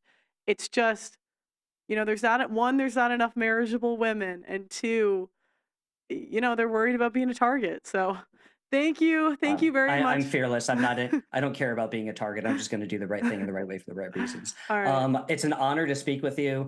And I just wanted to give a quick moment. Shout out to you. Thanks for all you do. Keep doing great things. And I don't get starstruck easily. It's just not who I am. But I feel like I'm speaking up to somebody that I never thought I'd get the chance to speak to. And I've always wanted to. So thank you. Well, thank you for calling in. All right. All right. See, now,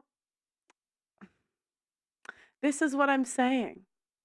Everyone said, guys, how do you think men find the red pill? I am not the red pill. I'd like to say it's not me. It's not Pearl. It's blog forums from before when I was a baby, when I was a child. It's men talking in the barber shops. It's bigger than me. There's no leader. It's just men talking.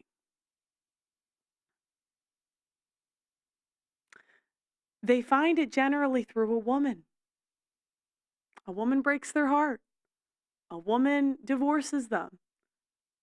And they go looking for answers, okay? It's not me. Okay. We could do maybe, how many are watching on Twitter? We got 6,300 on 6,000? That's crazy. Yeah, X is giving us love. X is giving us love. Yeah. Okay, we'll do maybe one or two more. All right. I'm gonna bring out the next one. Can you unmute your mic? So I'm getting kind of hungry. Hello, how are you? Pearly, Big fan. It's good to meet you. You're beautiful. You're more beautiful than I thought. Oh, thank you. What's your name? Chatrone. That's how it's pronounced. Okay, so where are you at? I'm in Charleston, Charleston, South okay. Carolina. South Carolina. So are the Christian women in South Carolina wife material? With a resounding 100% no. And in fact, it's even worse where I live at. I'm just out here working right now. I live in Spokane, Washington. It's worse out there because they're extreme liberals. They don't even believe in God. Most of these people are godless, faithless, baseless people. What I've discovered, particularly in the past like 6 years, is the only reason why they turn to God is like you brought out in your opening diatribe, was that something goes terribly wrong in their lives and they want some type of spiritual comforting, some type of support, some type of consolation prize. I'll give you an example. I had a chick, and I don't want to put her name out there just for the sake of not humiliating her. Don't, feel free to not. It's all right. No names needed. Yeah, but she was like 11 years older than me, right? Mm-hmm. And I was working 2 jobs at the time. I was working 2 jobs. I was working really hard. I was making good money on my main job, and I was getting I had direct deposit with that. On my second job, I had an actual paper paycheck stub. So she takes it upon herself one day to go through my wallet and sees the paycheck stub for my second job, not knowing that it was my second job. And she started criticizing me about how much I make and wondering where I get all this extra money from, seeing how that job doesn't pay me enough to make his, to have the money that I be spending. At any rate, she was one of those church girls. She had breast cancer, and she turned to God because she didn't want to die alone or go to hell when she died. She had got sick and she had been through some things. At any rate, she didn't know I make really good money doing the job that I actually had. And she had the nerve to bring the scriptural text to my attention, said, I'm not being unevenly yoked with this type of guy, blah, blah, blah, all that. One, that's a scriptural verse, biblical scripture, biblical verse pertaining to spirituality. And the fact that she used it in a way. For money. I'm going to write that down. Equally yoked. Right. My point exactly. And then she said she's not settling. And I hit her with a Kevin Samuels line long before Kevin actually said it to her. So, said this to another chick. I said to her, you weren't settling for me.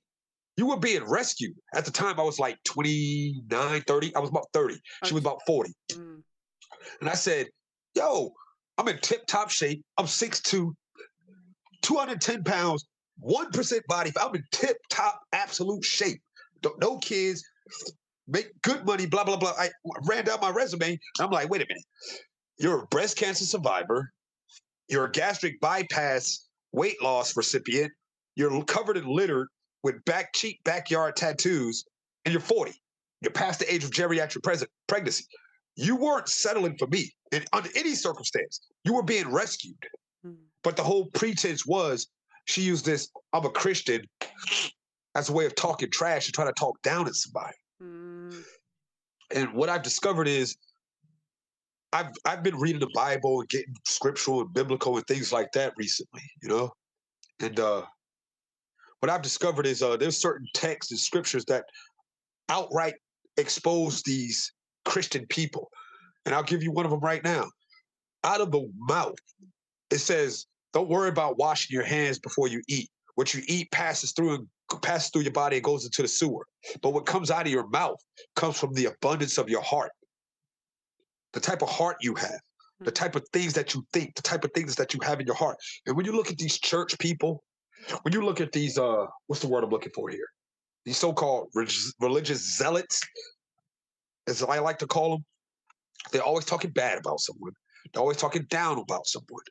They're always, everything out their mouth other than what they say about themselves is something bad. And when you hear somebody only say something bad, you have to look at them as, hey, maybe they're a bad person. So, what percent of church women do you think are wife material? Again, I just can you see me? Yeah, I can see you. You're fine. Again, I like to just say maybe about 0%. Okay. Zero, none of them. Okay. They're not there because of their spiritual convictions. Yeah. They're not going to churches because they have a spiritual conviction. They're there to try to gain something. And you brought this out earlier. They're there to try to trick God into giving them a man. Mm. They're there to try to trick God into giving them a man. You know? Mm-hmm. They're there trying to, what's the word I'm looking for here? Well, they're godless and they're faithless. They're baseless. They don't actually believe in God. Mm. They're there trying to deceive a man into believing that they are something that a man will let his guard down for so they can steal from him. That's what they're there to do. And hey, Pearl, you there? Yeah, I'm here. I'm sorry. Have you seen the Ace Metaphor show? The talk the type of people that's in his crowd are the same women that are in those churches. Look at the Ace Metaphor crowd. Let me look. I don't know who that is. Like what's the name of his show? Ace Metaphor? I don't actually know who that is. There's a guy named Ace Metaphor who Obsidian's always laughing about. Crowd. Oh, I think I've seen this. Oh, I see. You can put it on the tonight's discussion or tonight's conversation or something like that. Oh, yeah. Okay, I see. All of those chicks are the same chicks that you'll see at a TD Jakes or a Creflo Dollar crowd. Oh, I see. No, totally. Well, thank you very much. What? I just want to commend you for what you do, and I'm really looking like crap right now because I just got off work and stepped into my air. Anyway, I want to commend you about what you've done and what you're doing. And I was talking to Obsidian on his show not long ago, and I complimented you. I saw your Piers Morgan interview. Keep up the good work, young lady. You're doing very, very well. You're gonna have what you want. You're a wife. Well, you're gonna have what you want. Keep up the good work. Okay, thank you very much. Thank you. Okay, so we got. Hold on. How many? Do we have any people back there? Oh yeah. A lot. We have 6 so far. Oh wow. Okay, hold on. Give me 1 second, guys. I'm trying to.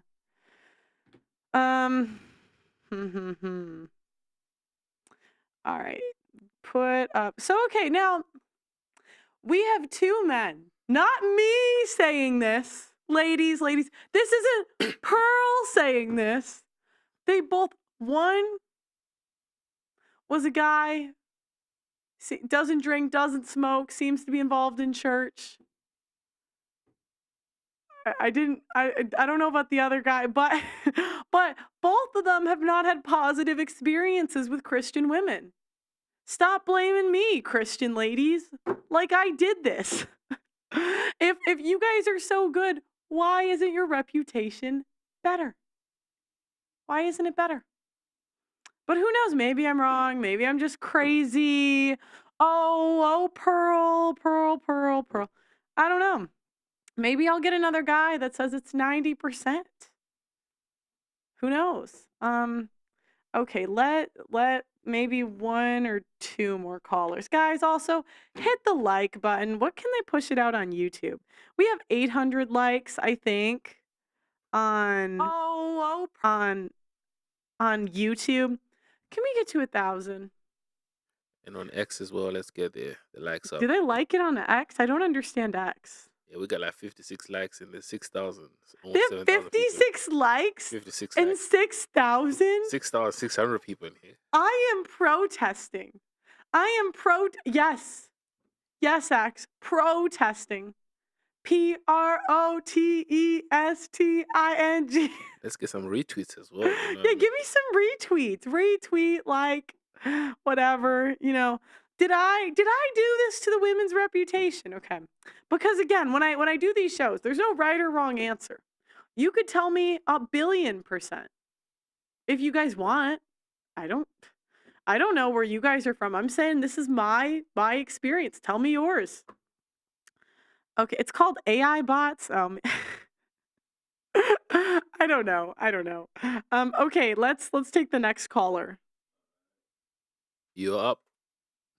Hello. Hello, Pearl. How are you? Good. How are you? I'm fine. I'm fine. So, in your experience, are Christian women wife material? Wait. First, I want to know where you're from before I go. Sorry. Where are you from?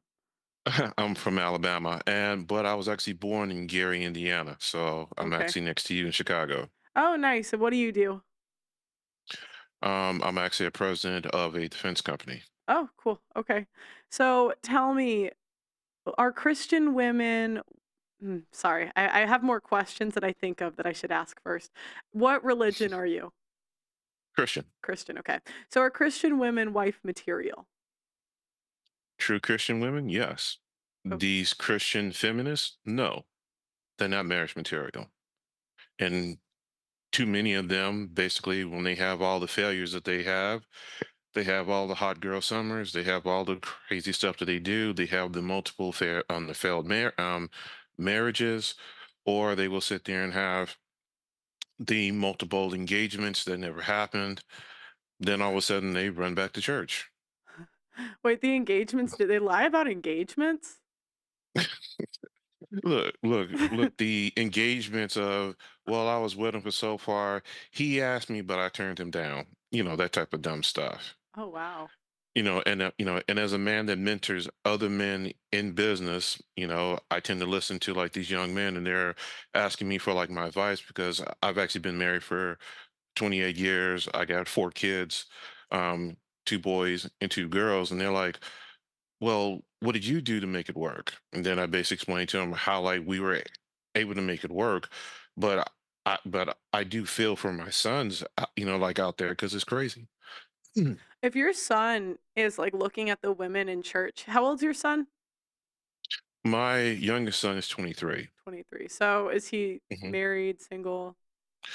He's single. He just graduated from the University of Alabama, and he's about to go into like the law program now. Oh, He actually started his first day is like with a law firm like today. wow. That's awesome. Yeah. Okay, Mhm. so in your experience, like for him, what percent of women, if he goes to your church under like that are his age, would you say are marriage material? Like that you would say are good enough for your son? I would say probably no more than about 30 to 33%. The rest of them are just, I mean, I'm gonna be honest, it's a hot mess. Yeah. Even like with the men that I mentor that are 35 and 40 years old, or like a few that are, like, you know, younger, they're like 28 years old. I mean, it's a mess. It's a hot mess. Yeah, and I can see you don't say this like you're not looking for this. Like it's like almost with a heavy heart when you say it. Like you're not. That's what I'm saying. Like it's not N- like you're n- happy about it, you know. No, it's literally one of those things of seeing it go down the drain the way that it's going down the drain that it is, and then to sit here and have people that will quote unquote take no accountability for their actions in no way, shape, form, or fashion, and then basically make these particular demands. It's like you haven't earned that. And because you haven't earned that, why are you trying to make these particular demands? It's crazy. So what? And I guess in your church, what do you think contributed to this? To me, the feminist movement caused a lot of problems. The sexual revolution caused a lot of problems. Anytime now, I mean, like in the church, I mean, it isn't uncommon now to see dumb stuff in the church where you see pastors doing dumb stuff. You see they have these um, assistant pastors who are just like they're about to go to the club, and this is a female pastor. Like they have female pastors in Mm. there now, or you have a particular group of you know female ministers that have been divorced 2, 3 times, and they're trying to guide people. It's like, no, you should be sitting. You should sit down. You should sit down. You Front you row, definitely should ma'am. sit down. It's No, it's crazy. And then like people want to get upset whenever you mention stuff like this, but it's obvious. Anytime that you don't have fathers, you don't have your brothers, you don't have your uncles guiding you, you won't take any advice from a man, but yet you want to go, quote unquote, get your advice from your friend as a hoe. Come on. I mean, what are you expecting your results to be? Yeah. Yeah, and then they'll say like their friends told them to. It's like, well, why didn't you go to your dad, Becky? Like it's like Right. you chose the worst friend to get advice from. Right. And then how come, one of the things that I basically mentioned, and sometimes I get people that basically get upset about it, and I'll sit down and mention, okay, look, I'm African American. Black women are the last to get married, and they are the first one to get divorced. And also they have the most single parent homes. Now, there's a reason for that. And you have to basically take it for what the situation is and say either you're going to make the necessary corrections or not. If you're not going to make the corrections, then you cannot complain. Mm, But yet they do. yeah. Well, thank you for your contributions tonight. Thanks for calling in. Thank you. And keep up the good work. And look, I understand that they're going to come at you no matter what, but just keep on doing like what you're doing. Thank you. All right, so this is a married man of 30 years. And do you see that? You see that? You could hear the like hurt in his voice. Like, when I say, okay, what percent of Christian women are wife material? So women, why are we, if you're special and different, why are you offended?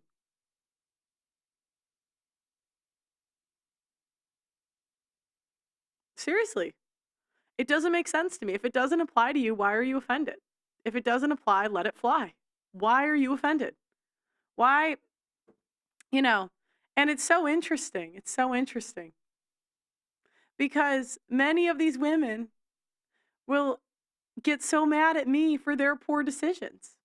I had a single mother lecturing me about my salvation. Chick, you ruined your kid's life. You should worry about your child's salvation. Like, you should worry about your kid instead of me. It's like these women, these chicks. How did I make you a single mother? I didn't make you do that. I didn't make you do corn. I didn't make you do that. It's not my fault. I'm talking about the consequences.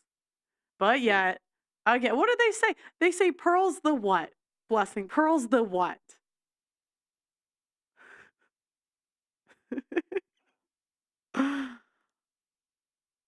The bad guy. The bad guy. Pearl's evil. Like I made this. Is there any girls in the chat? Nah. Yeah, fair enough. Well, I think I'm gonna cut it for tonight. Sorry guys that are waiting. I'm sorry, we can't do everybody. But women.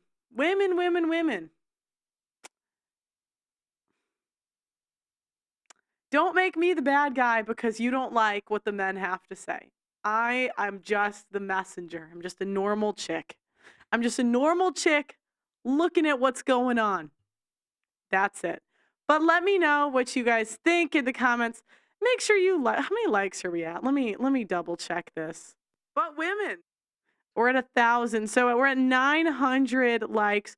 Let's get to 1,000. If you're watching this as a replay, I really want to get this at 2,000. YouTube, I don't think pushes out our stuff as much since we've been demonetized. And I still haven't heard back from YouTube, even though it's past the date, guys. It's past the date you guys told me. It's past the date. Let me know. But make sure you like the video and subscribe to the channel. Make sure you ring that notification bell. And I'll talk to you next time.